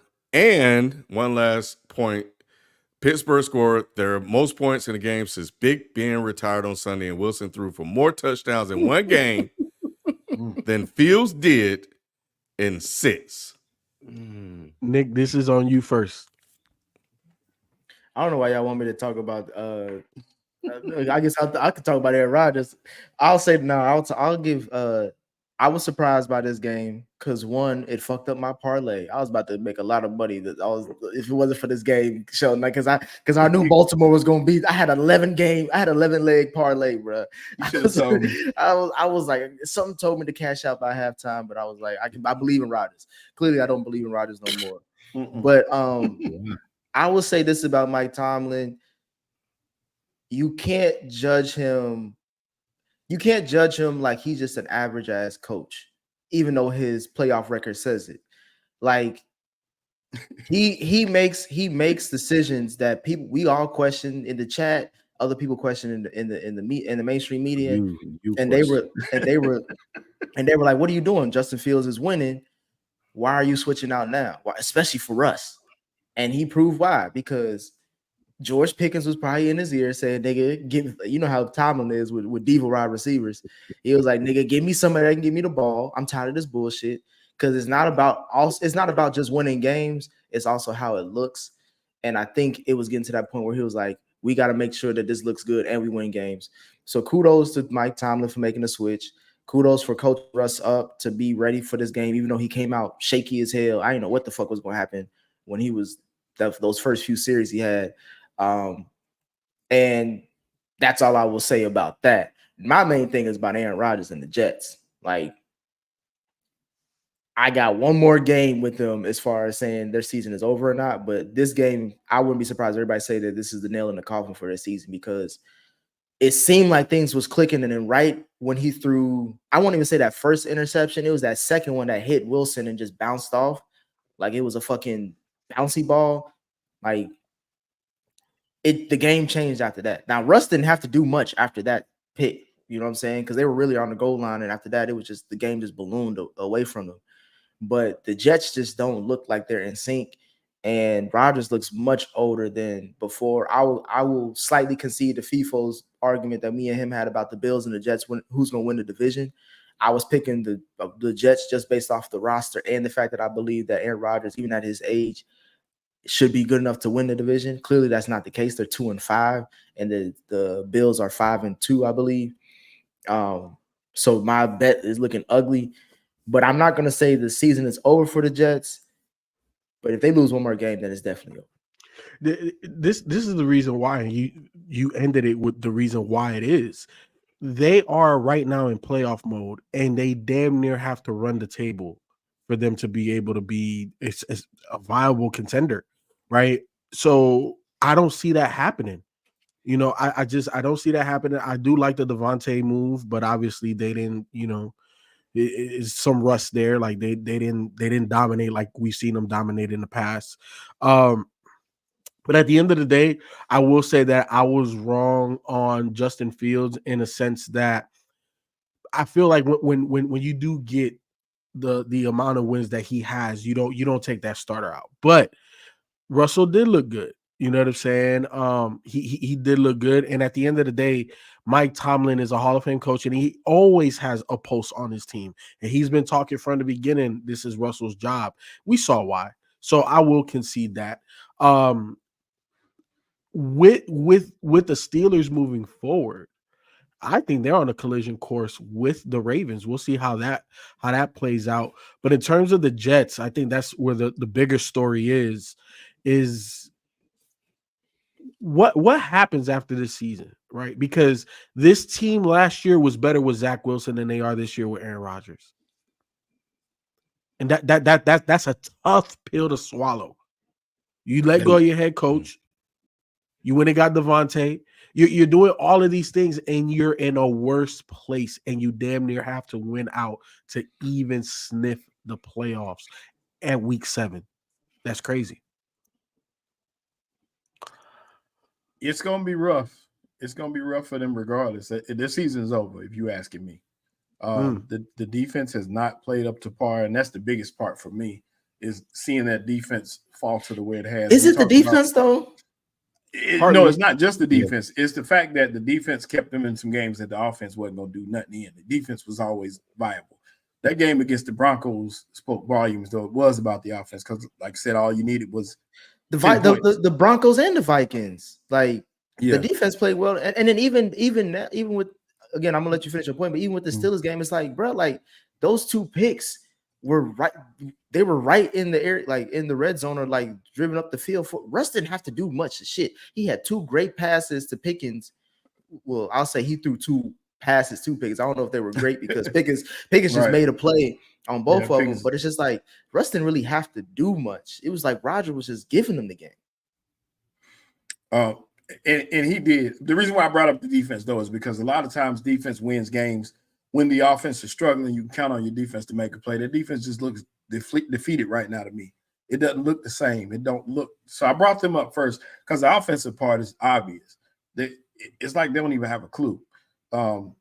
Salah was the scapegoat for a long time. But I don't know when the finger's going to point where it obviously belongs, which is at Aaron Rodgers. It's all him. We talk about the great throws he makes. And, yeah, he makes some spectacular throws every now and again. But we forget that it's the little things that make the difference in the game. It's a whole complete game. His numbers and stats aren't there, and he's not doing the great things to win games. He'll make a spectacular play, but what about the 2 mundane plays you got to make? You saw them start getting Breece Hall involved a little bit more than they normally do, which is good, but they went away from it. And it just doesn't make sense. The play calling to me, none of it looks good. Aaron don't look good. He's pointing fingers at Mike Williams, and whoever else he can point fingers at. He's gotten everything handed to him on a platter. You got your guy in there, and it's not making any difference. As far as Pittsburgh goes, it was a big win for Pittsburgh to bring in Russ. Russ was okay. It wasn't like he was dominant. That was a team win. He did what he needed to do. He did drive the ball down the field, which is something that Justin was reluctant to do. Justin Fields protected the ball. He had 10 touchdowns, 1 interception. He more protected the ball than trying to drive the ball downfield. This game, you needed. He was coached. He never drove the ball down the field in any of his career as an NFL quarterback. Still out, bro. It's never happened. But he's not able to do it. But nonetheless, they gave Russ a shot. I was seeing people say they gave Russ a shot because of some draft compensation they would have to pay the Bears if Justin Fields got the certain stats and stuff. So certain numbers. Or Mike Tomlin is a great coach and he knew what he had on the bench and he had to put it out there to see if it worked. I think this funny. I was going to say the question first was like, does this make Pittsburgh Steelers legit? I'm not going to say that after them beating the Jets. You know what I'm saying? Like let's get if we gonna judge teams based off their record. They 2-5. They 2-5. What's the Steelers? The Steelers are 5-2. But if I ask you who legitimate team, if by record, yes. But I'm asking you who they beating that you were impressed by. Exactly. So that's all. Who was Washington beating that we impressed by? We were talking about Jaden Daniels as MVP just last week. Like what are we talking about? MVP is an individual award. We didn't. No one said the Commanders were going to contend. No one still, we're praising Jaden Daniels for being 5-2 on a team like the Redskins, and we're saying, oh, we got to see about Mike Tomlin because what? Like, what do we have to see about it? He has a 5-2 team with a subpar quarterback that was playing prior to this week, and he still was able to get them to 5-2. He has one of the best defensive in the league. Who did you pick to win the Super Bowl? Who did you pick to come out the AFC? Who did you pick to come out the AFC? You picked the Dolphins. Tua got hurt. I can lean on that all season that Tua had a concussion. So that's the only reason that my pick didn't work. I still got the Packers. I bring that up not to shit on your point. I'm just saying, like, no one here picked the Steelers to even do anything like make a substantial run in the playoffs. To make a substantial run in the playoffs? Yes. If we go back and look at the picks, I picked the Steelers to make the playoffs. I might have even not to make the playoffs. Most people picked. I think I may have picked them to win this division. Most people here outside of me picked them to win the division or make the playoffs. That's fine. I'm talking about the substantial run because I was talking on Reddit with Rise and Grind 21. He's a Steelers fan. I'm asking him legitimately, like, regular season is Mike Tomlin's playground, right? We understand what he is in the regular season, right? He's the nigga who ain't never lost, right? He's the legit LeVar Ball. It's Tomlin hating. But what does all this mean though? That's what I'm trying to say. Like, we gonna praise it. It means that he went into a season without a sure answer at quarterback. He's still 5-2. They still have one of the best defensive in the league. He's competing against the MVP in the Ravens and Lamar Jackson for the top spot in that division, and nobody thought that he would do it. Nick, stop it. He's one of the best coaches of our generations, and you continue to come in here and you try to fire him every week. It's crazy. I'm not trying to fire him. It's crazy. I'm just trying to gauge the level of expectations we have him, because are you saying the Steelers are the top 3 team in the AFC right now? What does that have to do with what Mike Tomlin has done? I didn't say that. I agree with you on Mike Tomlin. He's one of the greatest coaches ever. What are the Pittsburgh Steelers the top 3 team in the AFC right now? I don't know. I got to see Russell. You said you don't know, nigga. We in week 7. I got to see Russell Wilson play that week. They're not. This is the first week Russell Wilson play. I would say top 5. You don't know that because it's the first week that you've seen their main quarterback play. We've seen some scrub who's been able to get the job done for 5 to 6 weeks, and he's been able to keep them afloat. Now they got a real quarterback in there, and y'all are trying to tell me, oh, they ain't top 3 in the division. We don't know that. I got to see what Russell's able to do. And then once Russell's able to do his thing, I got to give Mike Tomlin more credit for being able to see it and not just being the easy road out and sticking with Fields because he was winning games. Like, Tomlin is a GOAT. We got to stop taking away from him. This was a great coaching thing as far as for him to go out and even not taking him out with those first. He was struggling. He was struggling his ass off those first 2 quarters, but he stuck with him. That's a Mike Tomlin thing. And then he even came back. I love what he said to the reporter. He was like, that's why you get paid to have conversations and I get paid to make decisions. I make the big bucks, and that's why you do what you do, and I do what I do. I'm gonna say, I'm gonna say that quote, Lou, because when we get to the end of the season, Sheldon, we get to that first round of the wild card game. He ain't had a losing season yet, Nick. You ain't had a losing season yet, so you saved that quote. I think the bigger thing about this, because I knew this was gonna happen with the Jets. I was saying this for the last 2 years. Pull all the tape that y'all want to from Dead End Sports. I knew the Aaron Rodgers deal was a bad deal. I knew he wasn't going to be good. Me and Sheldon both were sitting here saying he was old when he signed with them, and it was a hope in the dark that he was going to be able to do anything with the Jets. I don't think that that's a big deal. I think that they're going to be where they deserve to be. The bigger story with this is what Mike Tomlin is doing with the Steelers and how every year, Nick, even though niggas like you try to fire him, I rise through the ashes and I let you niggas know I am the GOAT. With the exception of someone like Bill Belichick who got more rings, I do what I do and don't nobody do it better than me. Lou, Co-sign Mike Tomlin. I can see why you want to praise Mike Tomlin. As he should be praised. He's one of the few black coaches left in the league that has a long history of winning. That you ain't trying. I can see, but I can see why you were praising because you're not used to winning at all. I'm not either. My franchise isn't like that either. But I want to talk to Ken because Ken got some Steelers in his pocket. He got some people that know. And in Pittsburgh, is the standard to just get to the playoffs, or is the standard to do more in Pittsburgh? And I'm just saying that's Pittsburgh standard. That's not me talking.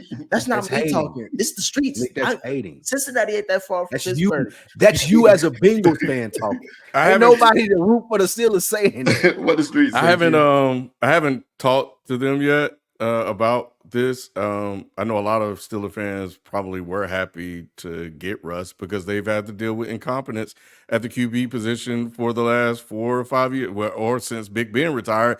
And honestly, while Big Ben was there for a stretch. So we'll see what the pulse is. I think the verdict is still out on this team.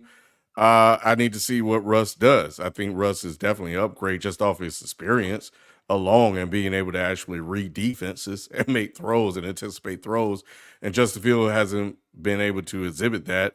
And one of the things I think I read is that he was telling Tomlin, he's like, I'm going to get hot. I'm going to get hot. Just stick with me. And eventually Russ did. And, or the defense. Oh, I thought you said Fields was saying that. Oh no, Fields knew what's up, bro. He was Phil like, said, yeah. Phil he was looking. He was looking he really disgusted did the whole game, didn't he? Yeah, but he also said, and maybe this was just for the media, but he said he didn't do enough to keep the job. Yeah, he's a coach. He's a coach. He needs to Fields somewhere with one of those quarterback gurus. He need to go to San Francisco or he need to go to LA. Like he need to go somewhere. Maybe, but I think this was kind of the plan. Like this, a plan that I see. Learn from Russ, and you're up next. If you're good enough, if you learn from Russ to be like, this is soak in all the knowledge and game you can. And then when Russ leaves, you up next, bro. And you're in a prime opportunity. So, it is what it is. I want to read a couple of super chats related to this. Josh Rose, same old Jets, what a disgrace. Until Woody Johnson sells the team, this franchise is forever in purgatory, much like Washington were with Dan Snyder. And one of the things, the big takeaway for me with the Jets is Woody Johnson's desperation. He reacted very emotionally and firing Saleh early. And this guy that came in, Ulbrich, I think is his name, ended up doing the thing that he fired Saleh for. It was he did the dumbest kind of firing based off of timing and off of personnel. It's like out of everybody, you fired the head coach that on his side of the ball does the best. The Jets defense hasn't really looked the same since he got fired. And you still kept Nathaniel Hackett. You just demoted him. Like, what is he doing? Just getting everybody coffee and shit? Like, why is he still in the building? Like, and Saleh wanted to do that, and he wouldn't let him do it. And then he fired him. So it looks really, really, really bad. And there will be some oral histories. We're gonna hear some stories. And this is gonna be a stain on Aaron Rodgers' career too. Like people gonna look back at Aaron Rodgers and not really like when the story is like obviously we watched him in his prime, but like 10 years from now, when other people coming up, they're not gonna really look at Aaron Rodgers the way I look at him or anybody else, like a 4-time MVP Super Bowl champ. They shouldn't. He's not. We have Woody Johnson is who y'all act like Jerry Jones is. Well, we have 3 more topics to get to, so we're gonna keep it moving. No respect. Mike drop. It wasn't top of the evening, everyone. Devontae Adams on the Jets is looking to be as useful as shampoo on Ken. Not the shampoo on Ken again. He lost to the Steelers, what, 2 times in 7 days? That's wild. Yep. Yeah, that's pretty bad. So let's move on to the Green Bay Packers. The Green Bay Packers narrowly defeated the Houston Texans at home with the game-winning field goal 24-22. Do we need to have a conversation about the Texans? What's the Texans record? They're 5-2, I think. 5-2. And we have conversations. Okay, great. And are the Packers the most dangerous team to beat in the NFC? Nick, I want to. What conversation do we need to have about the Texans? When I say do we need to have a conversation, it's not about a bad thing. It's like I just legit want to have a conversation because again, just regarding the Texans and how good they are. Like, where do y'all gauge them? Because they came in with a lot of hype this season. So how are y'all feeling? Here's what I'll say, and then I'll hand it to y'all because this is the only real point I had. I think DeMeco Ryans played scared. He played like a defensive coach. You cannot try to protect a 1-point lead when you can lose by a field goal against LaFleur, Jordan Love, those receivers. Come on, man. Go. I know Stroud played like shit, but you gotta go for the win in that situation. That's all I'll say.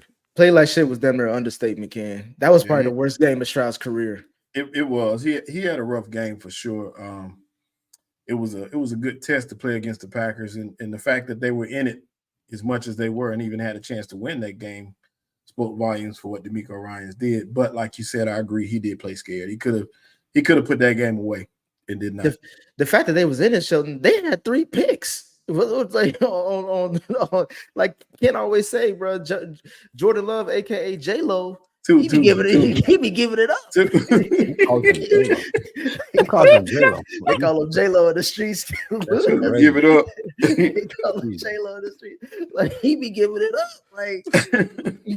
Like they have 2 picks, Nick. I think I felt like there was like 3 turnovers, but nonetheless, the conversation I want to have with the Texans is I think someone said they're a mirror image of each other. One is like the AFC and one is the NFC version of each other. I don't want to go far and say that Matt LaFleur is a better head coach than DeMeco Ryans because I really like what DeMeco Ryans has done in Houston. Oh, he is. I'm not gonna go there for that far. I gotta see how this. I'm watching it. I got Mixon on my fantasy team, so that's why I'm watching a lot of Texans games because without Mixon, they look differently, and with them, they look a lot more, like a full. Mixon team. had a great game.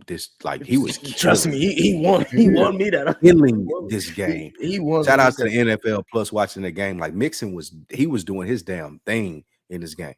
And I was looking at the Texans because I'm like, their games, like when they play playoff teams or playoff defenses, they look different. Like going back from the Bears, now with the Packers, the Bills, and then the Vikings, it's like these are the defense you're gonna have to, get ready for when the playoffs come. Because of course they're gonna win their division because their division is shitball.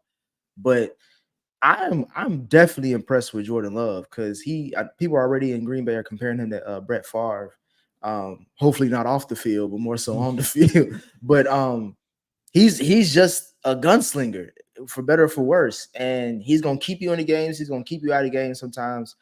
But if what I love about Matt LaFleur and Love's relationship is that when the game is on the line, no matter how early, like with Reed and Andy Reid and Patrick Mahomes, like no matter how the game was the first 3 quarters or even going up to the 4th quarter, I'm gonna trust you to get us the dub or get us in field goal range to make this game winner. And that's what happened. Now the Texans without what's his name? Nico Collins hurt. Yeah, Collins, they look different too. It's just like I'm still hopeful for the Texans, but I want to see how the rest of the season plays out because they do have a cupcake schedule for the most part, but they got to get it together when it comes to playoff teams. They are who I thought they were going to be, Ken. They are one of the better teams. They are above the fray, but are they a contender yet? And what we're seeing is from the head coach down to the quarterback, down to the players, them figuring it out how to become an upper echelon team. Right, they're a good team, damn near very good team. But how do you be one of the top 3, top 4, top 5 teams where you're like, yes, they should be in it to win it, right? We know that they are a playoff team, but we're just seeing those wrinkles starting to get ironed out. So from the Miko standpoint, Ken, I agree with you, right? Like he's a 2nd-year head coach. He turned around an entire franchise in 1 year. Obviously, he got his defensive captain and his offensive captain in 1 draft. You know what I'm saying? That doesn't typically happen. But with everything, the way it's transpired, he's still a 2nd-year head coach, Ken. Like he has to figure it out as well. And you're seeing that, right? I think he'll learn from it. In terms of the question that was posed, Nick, when you was talking, who's the better coach? It's definitely LaFleur. And that's no shot at DeMeco. It's obviously LaFleur is an offensive coach, DeMeco's a defensive coach, and they both have done great things, but LaFleur's offense is greater than DeMeco's defense right now, and LaFleur's overall team is slightly better right now than what the Texans are. Again, no slight to the Texans, no slight to DeMeco. But I'm okay with where they are, Ken. I'm okay with where they are because we're watching the growth process happen right before our eyes. And sometimes, like, everybody's not going to come in and be Pat Mahomes after you sit for a year and all of this type of stuff. And obviously, CJ Stroud is a top 5 quarterback in the league. You know what I'm saying? But we're watching the growing pains. We're watching it from top down. And at the end of the day, they're 5-2. It's not like they're 2-5.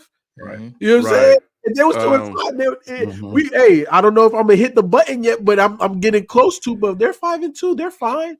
They're fine. Shelton, Jordan Love, aka J Lo, now leads the league in both touchdowns and interceptions, while CJ Stroud against playoff teams, Bears, Vikings, Bills, and Packers, averages 223 passing yards with only 3 touchdowns and 3 interceptions in those 4 games. Of course, he had 86 passing yards with no touchdowns or turnovers in the Packers game.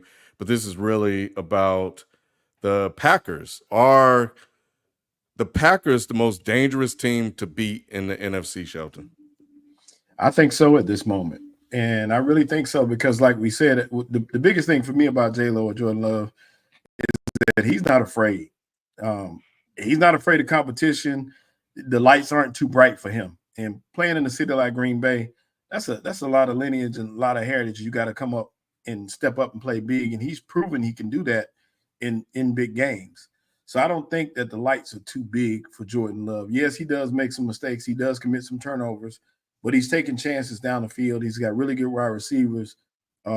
Jacobs has been playing really, really, really good for him at running back. They got weapons all over the place, and the defense is stepping up. So in saying that, I'm happy with what Jordan Love is doing. Hey, wait, hold on, Nick. So the Packers over the Lions, dangerous. Dangerous. That's what I'm talking about. The Lions over the last 3 games. No, not better. Dangerous. Yeah, that's what I'm saying. It's not the better team. Let me get what I'm about to say out. The Lions have more touchdown passes than incompletions in the last 3 games. But the more Lions touchdown passes than incompletion. What are we talking about? I hear you. Dangerous and explosive. But the Lions lost their best player, arguably, wouldn't you say? Yes, they did, but that don't mean that's not taken away from the overall identity of what they do. There hasn't been a team like with, okay, Aiden so Hutchinson, on the offensive side of the ball, taking Aiden Hutchinson away, on the offensive side of the ball, how they run the ball with their running back and that offensive line, no team has went into the Lions and played them and won the next week this year. Like every time you play the Lions, you get beat up so bad that the next week you're guaranteed for a loss. That's happened every week this year in the season. The Lions are the most dangerous team in the NFC. I would say that I would say that the Lions are no question the best team in the NFC at this point of the season. But as far as a team that can go into the Detroit or play them at home and win, I would put money on Green Bay. Because their defense, I think someone mentioned in the chat, I forgot his name, the defensive coordinator, but he's balling and coaching up a great scheme. They got the most takeaways, I think, as far as the league, and they got the 2 best safeties as far as I think Pro Football Focus in the league, and in their secondary. So like for what the Lions do, they set up the run and set up the pass, and we know Jared Goff. He's a great quarter. He's proven that he's more than an above average quarterback, but I still great. That's what I said above average. If you're picking between Jordan Love and Jared Goff, I think it may be a wash, but I'll lean towards Love because some of those plays he was making in that Texas game, he was throwing darts. Like, I'm gonna say, you say it with your chest, Nick. You right? He was throwing. Goff has a better team overall than Love does. I don't know if that's true. That is true. How the O-line is the difference. That is true. Because that's a matter of fact. That's not a opinion. If you're talking about a better team than if you're talking about record wise, then yeah.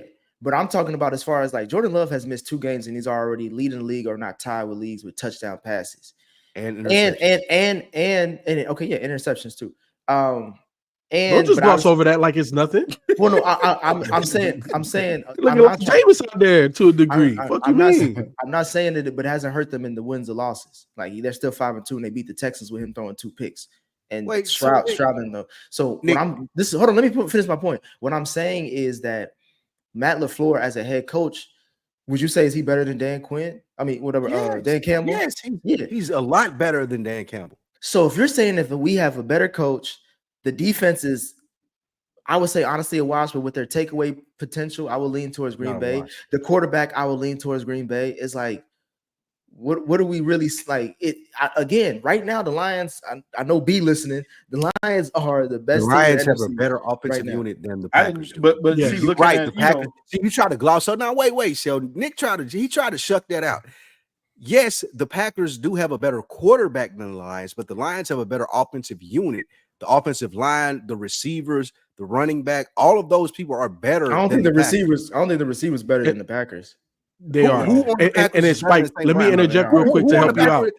Who on the Packers is better than St. Brown? You talking about with or without PEDs? You know what I'm saying? I'm gonna say because when he out too. Throw that in there because there ain't nobody. That's the fact. Come What on. you mean? If you Yeah, take that's tell what- me that's receiver. Hey, but you know what's crazy, which I didn't really notice, is that all these games that the Lions played this year have been pretty close.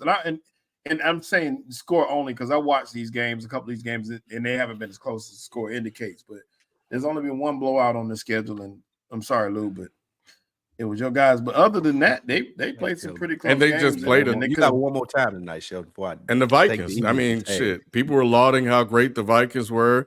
That defense has been, locked down.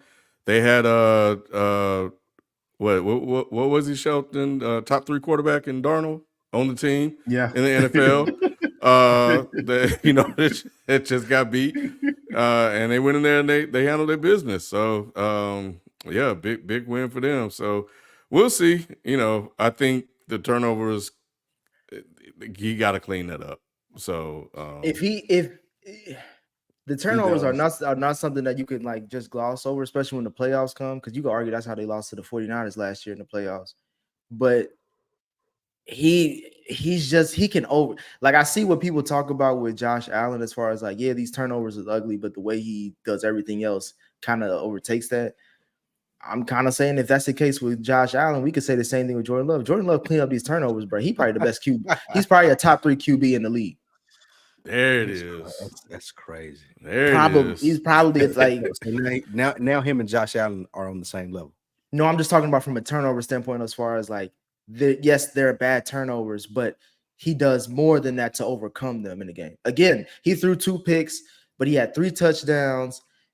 Stroud didn't show up to this game, and they still won the game. They got the same distance in the playoffs this past year, so I guess you can say it on the same level. Yeah, well, but he did lose to the team that actually went to the Super Bowl. He ain't lose to the team that couldn't score over 10 points. Well, speaking of playoffs, there was a playoff game that took place. It's been going on. The WNBA playoffs have been going on for a while, and this is the first time. This is our first time talking about it. This growing league that, shout out to them. They did have record viewership on one of those games without Caitlin Clark, so that's pretty dope. I don't know what the ratings are for the rest of those games that they played in, and we'll see what that are. But and we'll see how long it lasts. But I'm not here to shit on the WNBA. I think it's good. They've been struggling all these years, so if they can turn into something viable and interesting that people want to watch, more power to them. I'm happy to be wrong on that one. I don't think I will be, but if I'm wrong, so be it. But the New York Liberty basketball team defeated the Minnesota Lynx to win their first WNBA Finals title in franchise history. Should the WNBA find a better schedule to showcase their playoff games? And moving to another major sport. Oh, we'll get to that after that one. Let's tackle this WNBA stuff. So for everybody on here who watched, I think that may just be Spike. I think Jalen went to bed. Jalen logged off. Yeah, Jalen logged off. So I don't got his support no more. But we ain't seen Jalen since the Saints win. Jalen ain't logged in since the Saints beat the Cowboys. I just want to say that. I just want to put that out there. But yeah, major fumble by the WNBA. They had their games on in like Game 5 of the World Series, Thursday night football, Sunday night football. Like they were going against all the big dogs where nobody would pay attention to this unless you were like completely tuned into WNBA basketball. And there were some good games, and it came down to a controversial ending. We heard the coach of the Lynx and what she said, how they robbed her team She was of hot. this. She was hot. And if Mhm. this was any Right. other sport, if this was a men's sport, this would be national news. People would be talking about it for days on end. But since it was aired against the World Series, against college football big games, against NFL big games, no one really was able to pay attention to it. They need to fix the scheduling. They need to find a pocket where they're not going against these sports at their highlight of their seasons.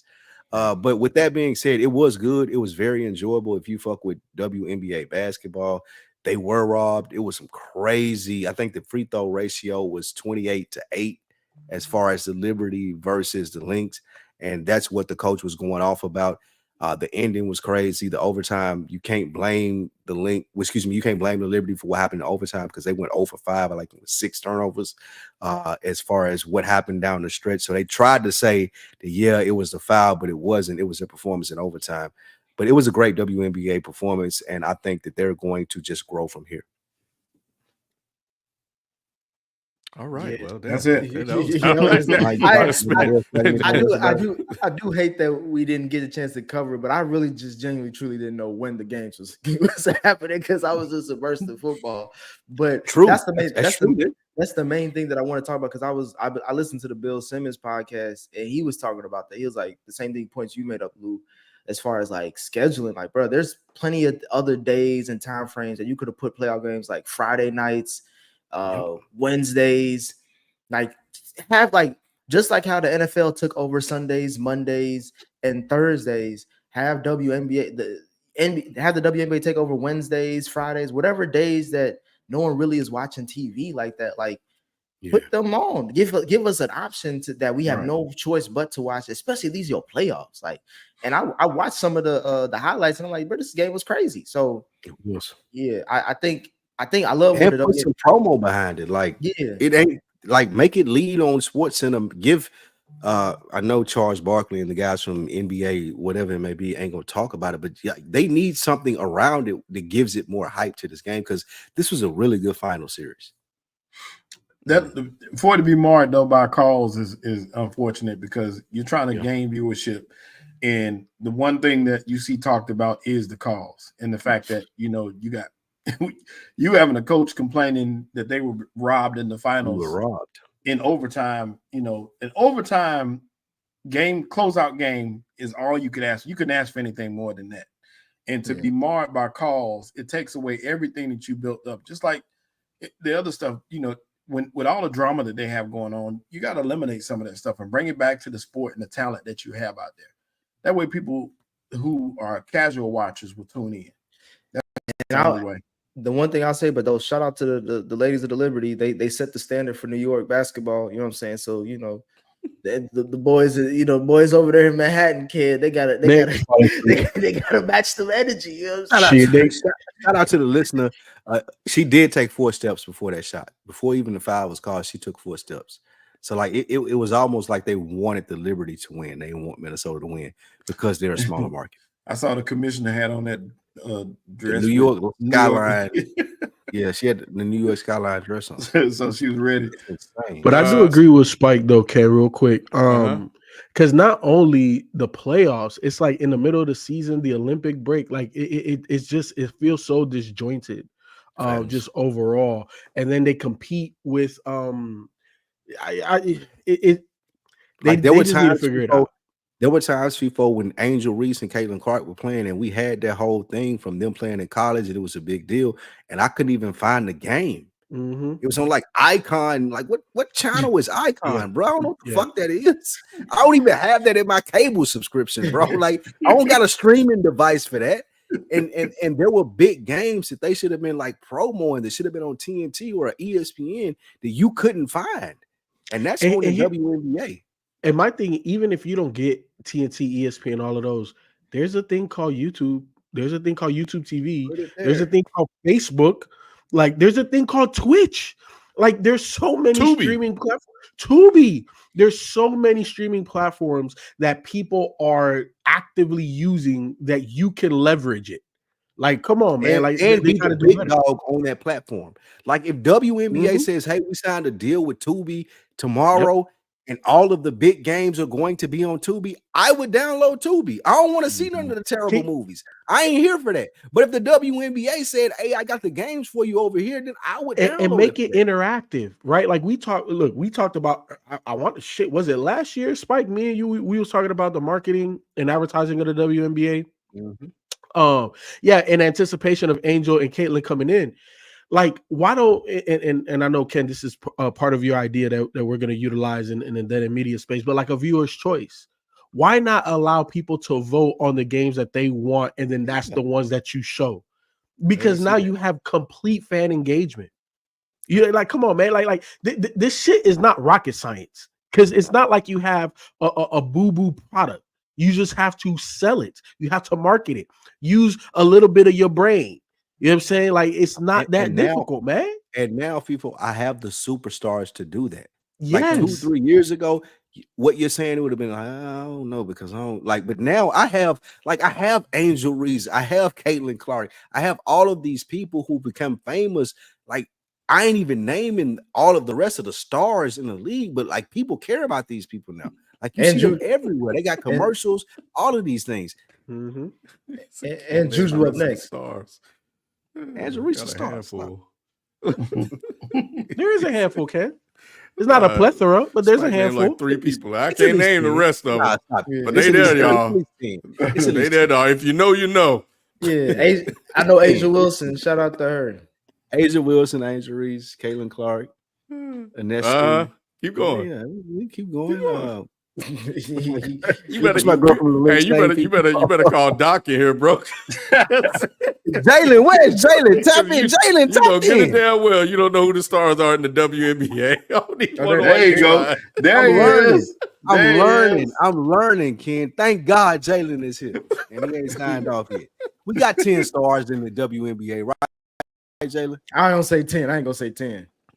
I'm asking Jalen. I ain't asking you. Yeah, you had a good amount. I mean, you named 4. Or did you name 5? I named 4. All right, Nafisa, Yep. AT, even JJ. I mean, Stewie's on. Stewie's on Liberty too. You can't be calling out nicknames. You got to call out real Enrique from Dallas, the one who got the MVP from the WNBA All-Star game. Yep. Yeah, they're out there. Y'all talking. I mean, what y'all talking about don't make sense if the league don't have popular. Who won't give them TV rights if it wasn't as popular as it was this year? Like, it wouldn't make sense for any of those things to happen. They don't have TV rights anywhere. They need like, it. None of that has happened yet. I mean, it won't happen until. Well, the NBA needs to step in and do a partnership deal with the WNBA. They're already partnered up. Yeah, they're already partnered up. I'm talking about for the TV rights. Like, no. It's 2 separate entities. The thing is this, and Doc, I don't disagree with you.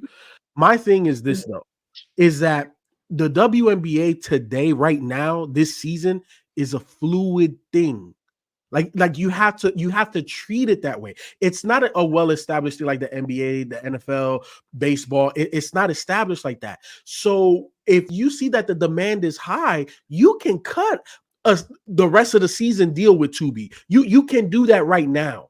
No, you can't. And not of TV rights. Not if certain rights belong to certain people. Like, you are put in certain contracts for certain reasons. You make it seem like the NBA and the NFL were always established. Like, eventually you get a buzz and you build off of that and you come and renegotiate. I mean, and it's not like the NFL just all of a sudden ended up on Prime on Thursday nights. No, it had to be negotiated for that to happen. They just started mid-season. You have to negotiate for all those things to happen when contracts expire. And I don't disagree, Doc. What I'm saying, though, is I understand that they already have certain TV rights and contracts in place, but with the demand of certain games that are not viewable, why can't you sell that a la carte? Because then you'll just be watching this. Like, somebody in the chat was like, when you talking about voting on like every game every week, if they did that in the NBA or any other sport, you watch the Lakers every week and you watch the Cowboys every week. That's not, I mean, and outside of that, you're trying to which is why they have the biggest TV deals. It doesn't matter how bad the Lakers are. Lakers have the biggest TV deal. But they're always going to get prime time. And what I'm saying is, if you had people vote every single night, you would only see the Lakers. You would never see Ant. You would never see all these other players that are in smaller markets. Like you would not see these players, so you can't even do that. But the WNBA is a different place, though.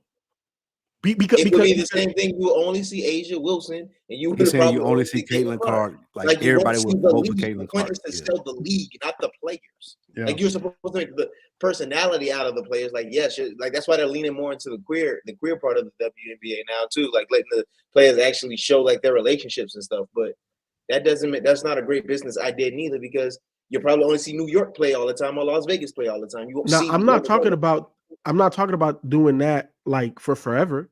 Like I said, it's a fluid situation, and this year there was higher demand than ever before in the WNBA. So why not tap into that? Is all I'm saying. I'm not saying what I'm saying today is going to be what it is for the next 5-10 years. What I'm saying is they've never had the demand that they had this year. So take advantage of it. I don't think it's that simple. Yeah, look, and I'm not out here trying to claim that I know all the legalities and this, that, and the third. But at the end of the day, when you have a product that people want, you should be able to sell it. That's all. That's what they're doing. That's why they just expand the league. They got all these other new teams coming, right? And then the finals was the highest rated finals, and like y'all didn't know. But to FIFO's point, it shouldn't be hard to find the marquee games, and it is. I mean, like that's the bottom line. It's hard to find. Like throughout the season, you're right. I could find during the finals if I wanted to see it. You're right, Doc. I could go see it because I wanted to see it. But throughout the season, when I wanted to see Angel Reese versus Caitlin Clark, and they were playing the Indiana Fever versus Chicago, I couldn't find that shit because it was on Ion TV. Games. It really wasn't that hard, bro. Yeah, you can find those games. Honestly, it wasn't that hard to you because you're technically savvy. I'm an old man. What I'm saying is, if it ain't right there in my face, I ain't gonna be able to find it, bro. How much you think? Pause, how much is, first of all. How much is Sunday ticket? How much is Sunday ticket or league pass that you pay for the whole year? I only pay for NFL Plus. League bag is $159 a year. You pay $25 to $30 and get the same thing to see all the games for the WNBA. Like it was not that hard, bro. Like if you really cared to watch, that's cool. But I didn't know that. I didn't know that, Doc. I'm saying on what? What would I order to watch all that for $25? You can watch every game for $25, literally. On what? On the WNBA app. See, I didn't know that. I had no idea. idea. You know, Lou was trying to say his TV sexist kid. He said they don't show that's good information because I didn't. They only showing me men. What's going on out here? What a short set. Like what we doing? What's wrong with my TV? All these sweaty men on my TV. What the hell? I need to take this back for a refund. Watch A, B, C, D, E, F, G, all of them. Right. Who is he? It's been a couple of years and gonna be wrong too. So that's the main reason I came up with you. So did they lose? Appreciate it, Doc. I saw where they lost money. Was that not correct, Doc? Or did they always lose money? They lose money every year, bro.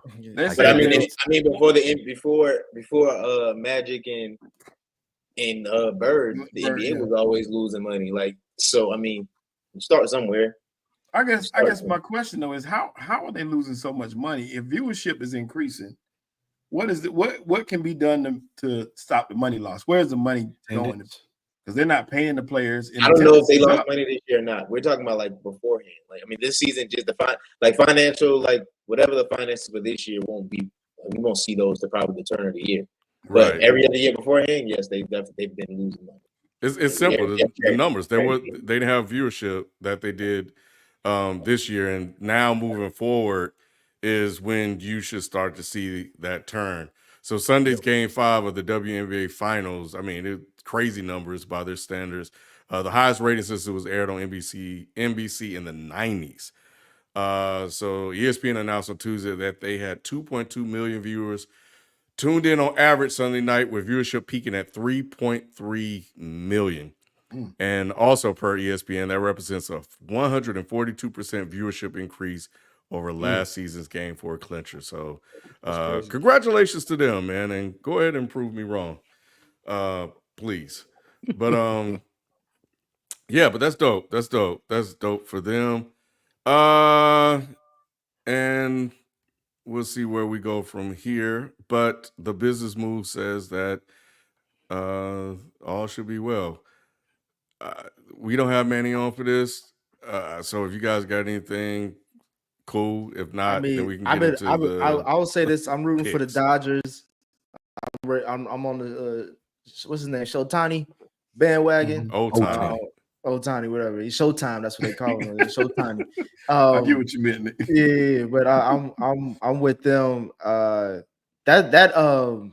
was it? That Yankees Cleveland series was crazy though. Like the Yankees got Soto was so yeah. Like this playoff baseball is still one of the best things ever. So I just wanted to say I agree. I agree with Nick. I think playoff baseball is some of the best shit ever. New York, LA is the the best thing that they could have asked for as baseball. Yes, we got Shohei, we got Judge, you got Soto, like you got all of the big stars that you need. Legendary brands too. And legendary brands. Yeah, this is a big deal as far as like there may be we don't give a fuck about baseball. We don't talk about it here, but the people who do, this is a really big deal. This is a really big series, and it's going to make national news. Like this is going to make a crossover from baseball being like, oh, I care about baseball to people talking about it on a daily basis for the next 2 weeks. Yeah, baseball is a legacy sport, so it just has a baked-in audience and it's not really going to go anywhere. Out of 8, 9 of us, only one person talk about it, and that's Manny. And after this is over, Manny's going to probably disappear and probably pop in and rant about the Jets, and then that'll be it. But I think maybe I'll watch Kyle. Shout out to Kyle. His team is they're in the World Series. I think the big thing for me as I was watching headlines, I didn't watch a game. I'm not gonna lie to you guys, I didn't watch a single game.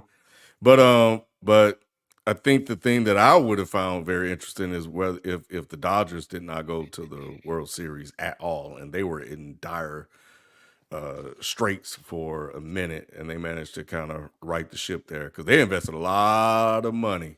They did into this team, and no one gives a fuck about that World Series they won in 2020 either.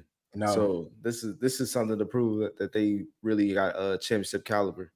Yeah, Ohtani, or what you call him, Spike Shohei? Shogun. Don't do that. Nick did that. I was not.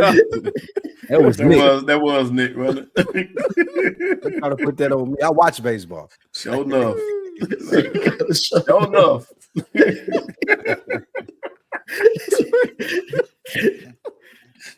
Oh man! All right, let's get out of here before we get in trouble. But well, we'll definitely provide updates because it should be interesting. I'm gonna watch the series. I think I might watch it. I'm gonna watch the series. It's the World Series. You gotta watch it. Yeah, you're right. I'll watch it. Like you said, New York. It's New York and LA. Like you can't ask for a better World Series. Like this is like the Celtics versus the Lakers. Yeah, Bronny. Live as we watching this, Bronny and I was about to say the same thing. Nick. LeBron, they going on the court together.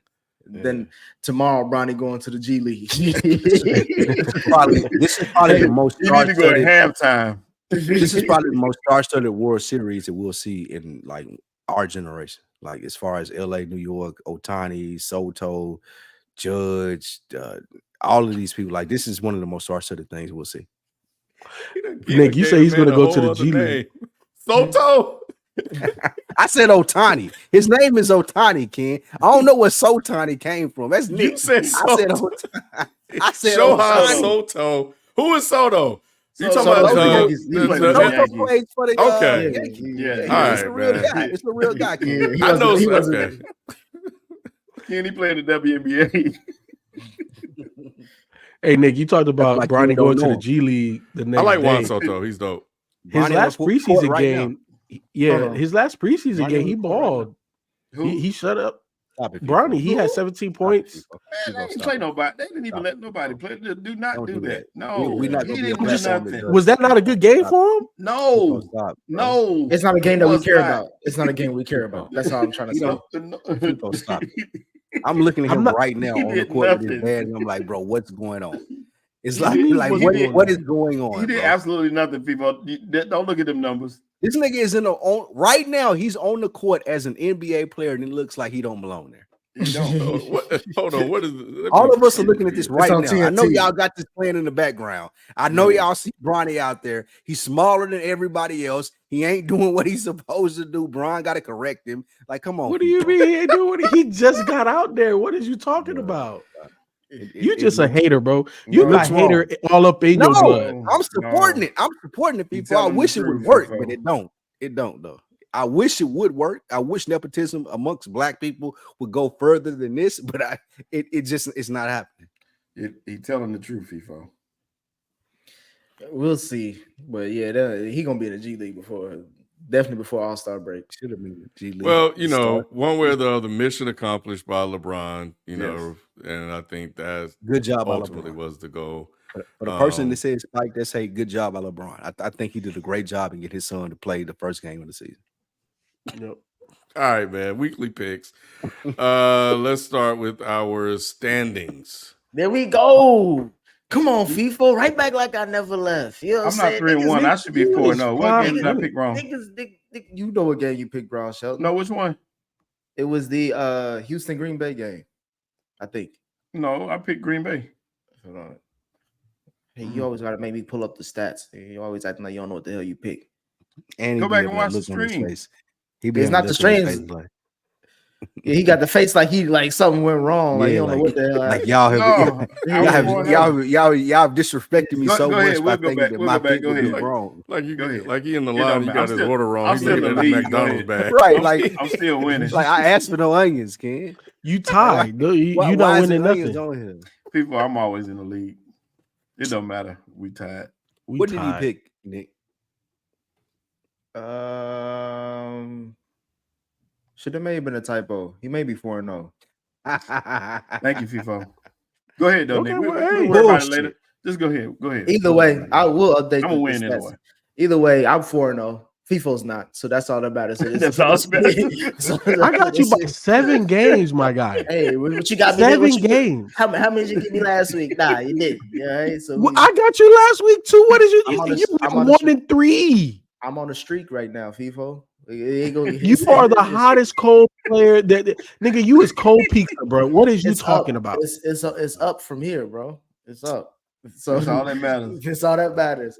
This week we got some very interesting games. One game with an asterisk. And Ken, I think we can start with Chicago versus Washington. That's the asterisk. We should leave it to last. That's the asterisk because I'm only picking the Bears because Jaden Daniels, I don't know what the fuck Cliff Kingsbury, all the praise that I gave him, kid, this motherfucker want to keep running with his quarterback when he built like FIFO's son got more muscle than Jaden Daniels at this point. Like, what are we talking about, bro? He did this since LSU though. That's on him. Still, but this the NFL. You know that's on Daniels. It's not on Kingsbury. All I'm saying is that he fucked them up. Ribs fucked up. Probably fucked up his chance for winning Rookie of the Year. Nah, he's still gonna win Rookie of the Year. I don't know because if he misses games, I don't know if he's gonna play this game. But that's fine. Be fine. Yeah, he could miss like 2 games and be fine, Nick. He come on, man. You always dropping the atomic bomb, bro. I'm just saying that because this is the game that I wanted him to win. I wanted him to play it. I wanted to win because I wanted to prove that he should have been #1 overall pick. But you see that Lou, why are you picking Washington to win this?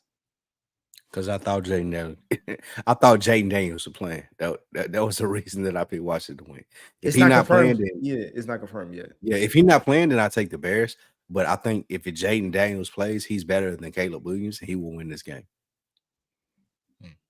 All right. Moving on, we have which is why we're not counting this game, right? Yeah, we got it. Maybe not. Which one we're going to next? Man, we counting it, man. We count it. Y'all said no. Y'all said no. I brought up a second one, but we counted. We got so we count this one and the extra game. Damn. Yeah, we can. I just picked one. Okay. Well, all right, fine. We got Buffalo versus Seattle up next. I think this is the must win for Seattle. Seattle's on They went into Atlanta, bro. Now, what happened to that 500-yard? What's his name? Cousins.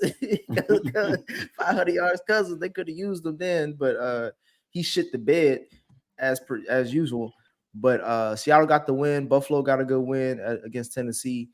FIFO, Shelton, why are y'all picking Buffalo to win this game? DK was hurt, correct? Yeah, he got hurt at the the MCL end. strain. He got hurt at the end. He ain't out for the next game though. He's not. Yeah, he's week. He's week to week. He's week to out. week. He's not out. He's week to week. They said that he might be. It just he's game time decision basically. And All I'm saying, he's not out though. Yeah, 100%. I got you. The reason why I picked the Bills is they went and got a number one wide receiver for a quarterback that's having arguably one of his most efficient years ever.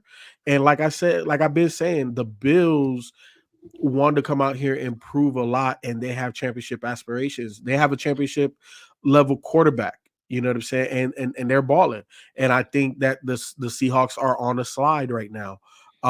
Especially dealing with, the Metcalf. We don't know if he is, if he's not.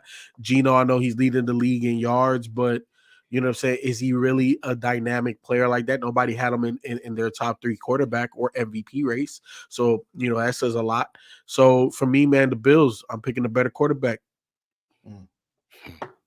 Yo, that's the same reason you doing the same thing, Shelton? No, like I said, my biggest thing is DK's health, and I felt like if he's even not at full strength, that team has a harder time winning this game. I think you need him on the field to be successful no matter what. And if he's not at full strength, this team can't be at full strength to be a pretty decent looking Bills team right now.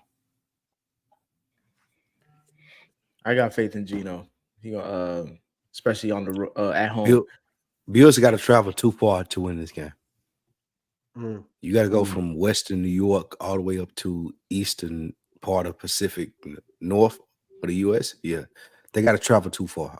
That's why I take the Seahawks. Up next, we got a game that was flexed out to an early. No, that's not the game. Oh, which one you want? No, you do it right there. Yeah.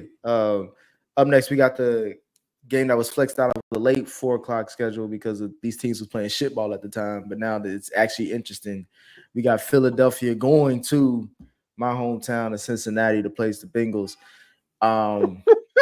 What? How the hell you talk, bro? You bring the yourself. Bengals into everything, Answer and you yourself, didn't pick them. I want to hear Sheldon and Nick on this. Go ahead, Sheldon. I picked the Eagles because the defense is stepping up big time. They've pitched a shutout in 2 games. Now, true, it was against the Browns and the Giants, but nonetheless, you stepped up and played big time. The corners are stepping up huge right now. You got some momentum on both sides of the ball, and that run is tough. The Bengals defense hadn't done anything all year. It's going to be tough trying to stop that offense. So that's why I picked the Eagles. Funny thing is the Bengals have also faced the Browns and the Giants over the last 2 weeks, and if you were just judging them off those 2 games, the defense looks like world beaters, only averaging less than 11 points a game. But again, against the Browns and the fucking Giants, the Eagles just have too much firepower in my mind for this defense to handle. I'm not really looking at the offense. I'm looking at just how you got Saquon, AJ Brown, Devontae Smith, and then you got the tush push. Like I don't think that defense. They ran the tush push this year. And the tush push was crazy. They ran it twice. I got Saquon on my fantasy team. They ran it too much last week. Me too. Yeah, it's just working now. That first week, the first one touchdowns instead of that. Yeah, that's real. Yeah, he took away from Saquon's big day. Calling the tush push when you have Barkley in the backfield. It's crazy. It's stupid. It's crazy. Well, I would agree with you in most cases. The only reason I say no is because the success rate has been just tremendous. But you have the best back end. It's always been successful. But you have the best back in the league. I can hand it to Saquon Barkley, and we ain't got to do all that. It's arguable, but it's working. Being the best back. Not arguable. It's not. No, it's not this year. I can give it to him. He's been doing his thing all game. I know he's going to get 1 yard. We ain't got to do this. But the only reason that would be arguable though, Lou, is if it wasn't working. The fact that you got such a high success rate, if it ain't broke, don't fix it. But it's putting your quarterback in harm's way for a job. I don't know if I agree with that. Like there's so much that goes into the push 2 push years where in a I row can in the just world. hand it off to him in the shotgun formation. He good. I mean, So y'all saying they've tried that. They've tried that and it did not work. If you look at this past game, Now with Saquon, they ran Saquon a couple times. Now Yeah, with they Barkley. did. Yes, they did. They ran him a couple times and didn't get in. That's why they went to the tush push. Against y'all the Giants? saying hands It's down. brotherly shove. I'm sorry. So y'all saying hands down, Saquon better than Derrick Henry this year? Hands down. It's not even an argument. I'm not gonna say hands. I'll take Saquon over him. I'll take him over Derrick Henry. What but you I'm not got in gonna that say- blunt, Lou? What you got in that blunt? I don't know if that's all gas. Hey, man, we I take live, him over bro. him. I thought it was Sage. I was just gonna say it was Sage for the commercials. They You know what I'm balling, saying? though. It's crazy because Henry ain't even getting no carries like that. I would take Saquon based off passing. And then we got up next. Things changed over Monday night quickly with this next matchup with the Atlanta Falcons going to Tampa Bay. Tampa Bay lost their whole offense in one night. They did. That really I ain't changed. gonna lie, I switched this, man. Jalen didn't change my shit. I changed my shit to Atlanta after I seen what happened changed to some things, man. Tampa Bay. Yeah, I pick said is this Atlanta. way before that I happened. did too. That really my pick is changes Atlanta. a lot of things because you Too lost. bad. No, Jalen, wake your ass up, nigga. I picked Atlanta. I sent that to his text message. I got Atlanta over Tampa Bay. Regardless, Hey, Nick. Godwin and Evans are for sure gone. Nick, let make this the asterisk one right now live. Let us change our pick because when you sent it, I sent the picks right away. Yeah. So knowing that new information, bro, I would switch this. So I am going Atlanta. Falcons. Yeah, I'm going Atlanta. Yeah. So just text it to me because we got the extra game with Dallas. We already texted to him. Yeah, Jalen just went to sleep. I'm no, gonna text it in the chat. Put it in the chat. And just because of this, Atlanta gonna lose this game. I know that's the only. Good point, Ken. Yeah, that's what I'm waiting to see if Atlanta loses this game, bro. I want all them Kirk. Everybody was killing me after that first Kirk Cousins games when he was threw 500 yards or whatever. Talk about some y'all sticking with them. Y'all sticking with them. What? Within the division? You and Ken. Y'all talking shit. Y'all sticking with. I Atlanta? picked the Falcons before I even knew of any of this. This is my first time about this. Yeah. So I'm riding with them. I'll stick with my pick. I don't give a fuck. I'll stick with mine too. If I'm wrong, I'm wrong. I'll stick with mine. Yeah, that's what I'm saying. I'll stick with mine. I'll stick with my pick. I got the Falcons.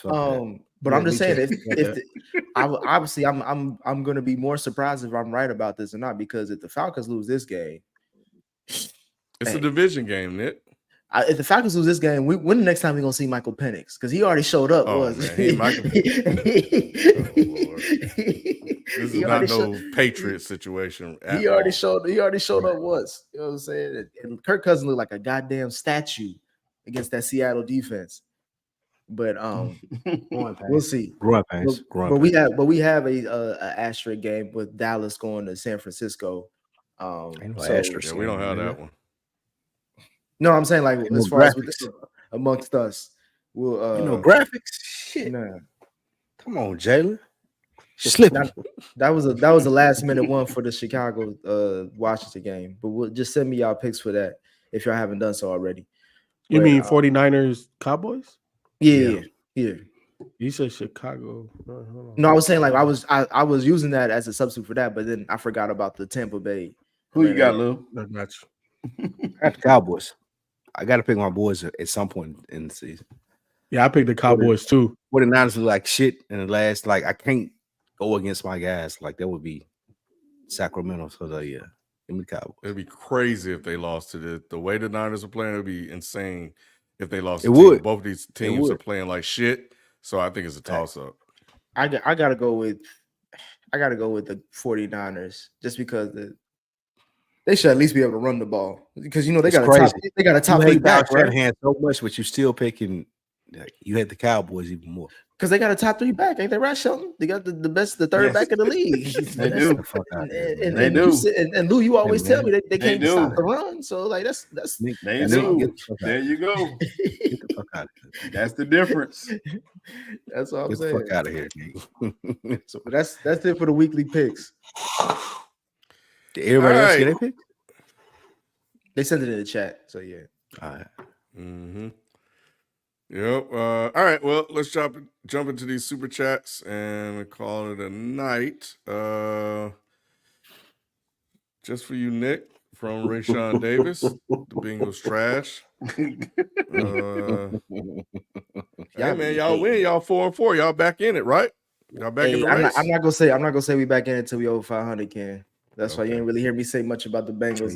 Beating the Browns and the Giants ain't saying shit. But if we beat the Eagles, that's a big win. But we got to beat the next two. Why are they not? Are they going to start Jameis or DTR? DTR got hurt. Jameis played. All three quarterbacks played that game. But they put DTR in first, right? DTR, they made the switch late as far as switching up Jameis to be the third quarterback and DTR second. That's why DTR came in. He did some things as a scrambler, but he got hurt. And then Jameis came in and damn near Jameis makes so many in a year. Jameis make the same amount that Flacco made. Why is he not playing? He playing now. So he talked his way into it after that speech he gave. Yeah, he did. To talk about this man. Speech, man. Shout out to Jameis. I want somebody to give a speech like that about me. Somebody give a speech about that about me, man. Oh shit! Hey, Jameis a beast. He was like, I was raised to respect everybody. That's what he need to happen. He need a podcast. Fuck all that backup quarterback shit. Hell he need a podcast or a YouTube channel. I would be there every week listening to that from Jameis. Hell no, I don't want. In Bessemer, Alabama. I know the expectations of winning. Nigga, I stole those crab legs. Nigga. All right, man. Come on, bro. Damn, bro. Like, all right. We them boys, Browns, Giants, Rams, and Raiders in the Shadeur sweepstakes. Yep. Would love to see him go to the Rams. Yes, Rams. Sean McVay. Dion not let him go to the Browns or the Raiders. He's not gonna let him go to the Giants or the Browns. He will say the Rams or the Raiders. And if he goes to the Raiders, Dion is gonna be the head coach of the Raiders if he go there. Yeah, I'll tell you that. Might be. True. All right. Jalen Milroe will be running routes at the combine. They gotta win this game this week against Missouri. They gotta. It's so crazy how fast they turn. They were saying the Giants was all over him to be their next quarterback. Yeah, it's bad. They ain't gotta win shit. He gonna be a receiver. I did catch the fourth quarter of that Tennessee Alabama game. That was quite entertaining. Yeah, it was.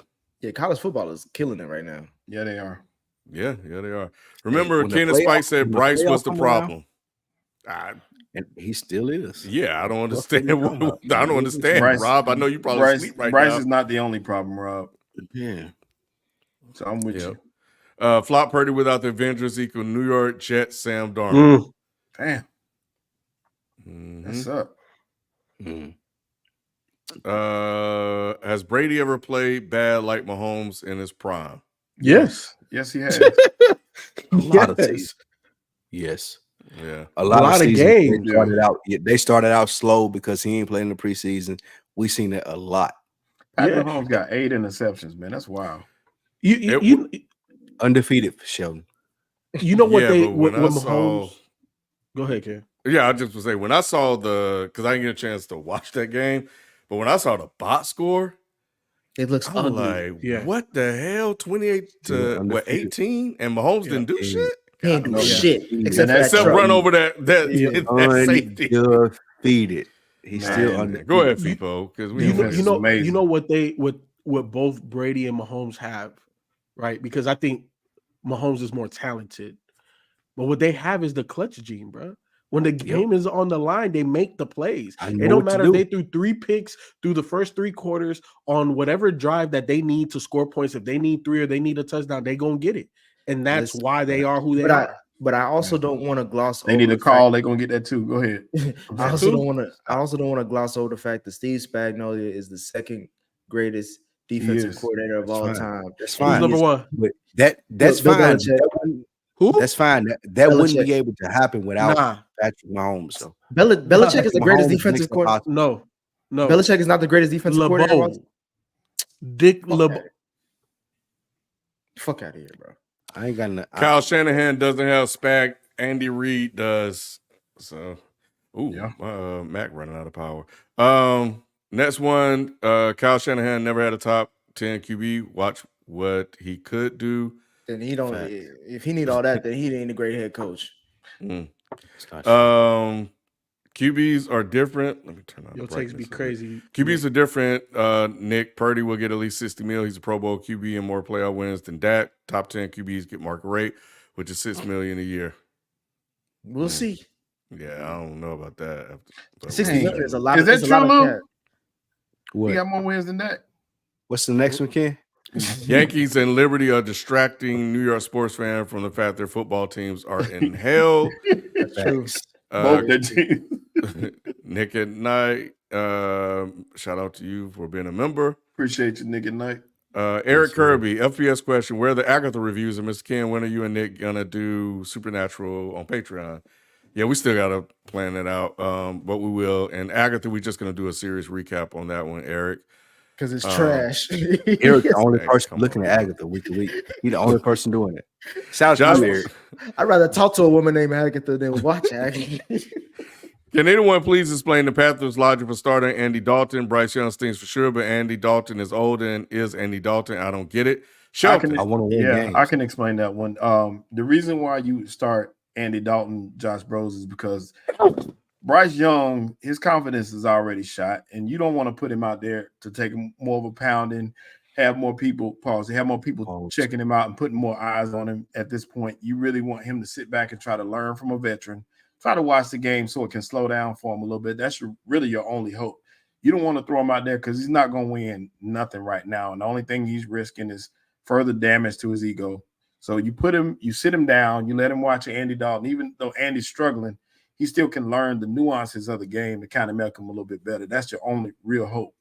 And I'm glad y'all didn't. I appreciate each one of you on this live right now, because I did text in the chat, and I really thought that the Panthers were going to pull out the upset this weekend. I was extremely wrong on that.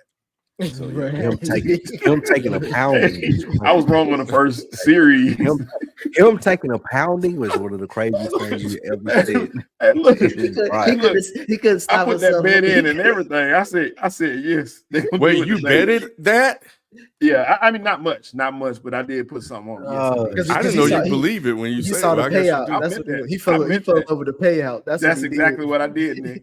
That's exactly. And I said, man, I said they're gonna step up for this game. For some reason, I'm thinking Washington. Shelton, I had an 11-game parlay. I was all on money line, and I had won all of them except for that Steelers Jets game. I wish you had called me. That's your fault, Nick. Yeah, I would have told you to cash at halftime. You should have cashed out because there's no way. But anyway, it was for $5. I could have won 1,100. Yeah. What was it at halftime if you had taken it out? It was like 4 something. Yeah, Take that's it. what I was like. That's Take what I was the like. money.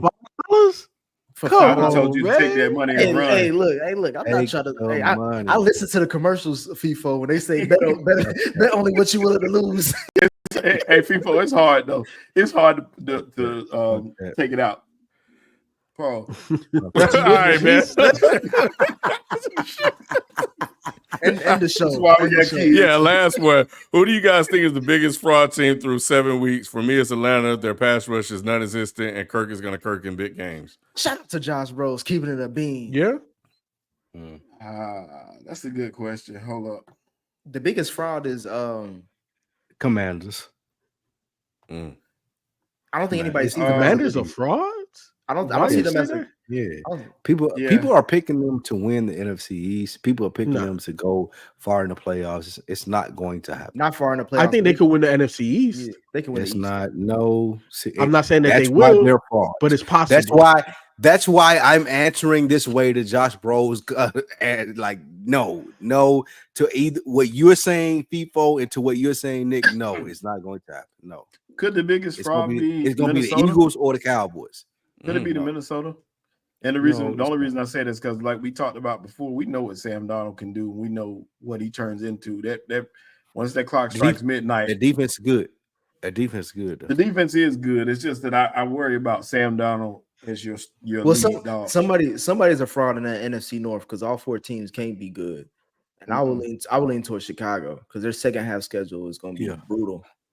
Agree. And they only beat up on cupcake teams so far. Yeah. Well, that is it. That is the show, everyone, ladies and gentlemen, and everybody else. Everybody, we're a very inclusive show here. So we thank you guys for tuning in, and we'll be back next week. And then also just make sure you guys subscribe to the channel for pop-up lives where we react to big games that occur throughout the week as well. And we'll catch you guys next time. We out. Peace. Peace.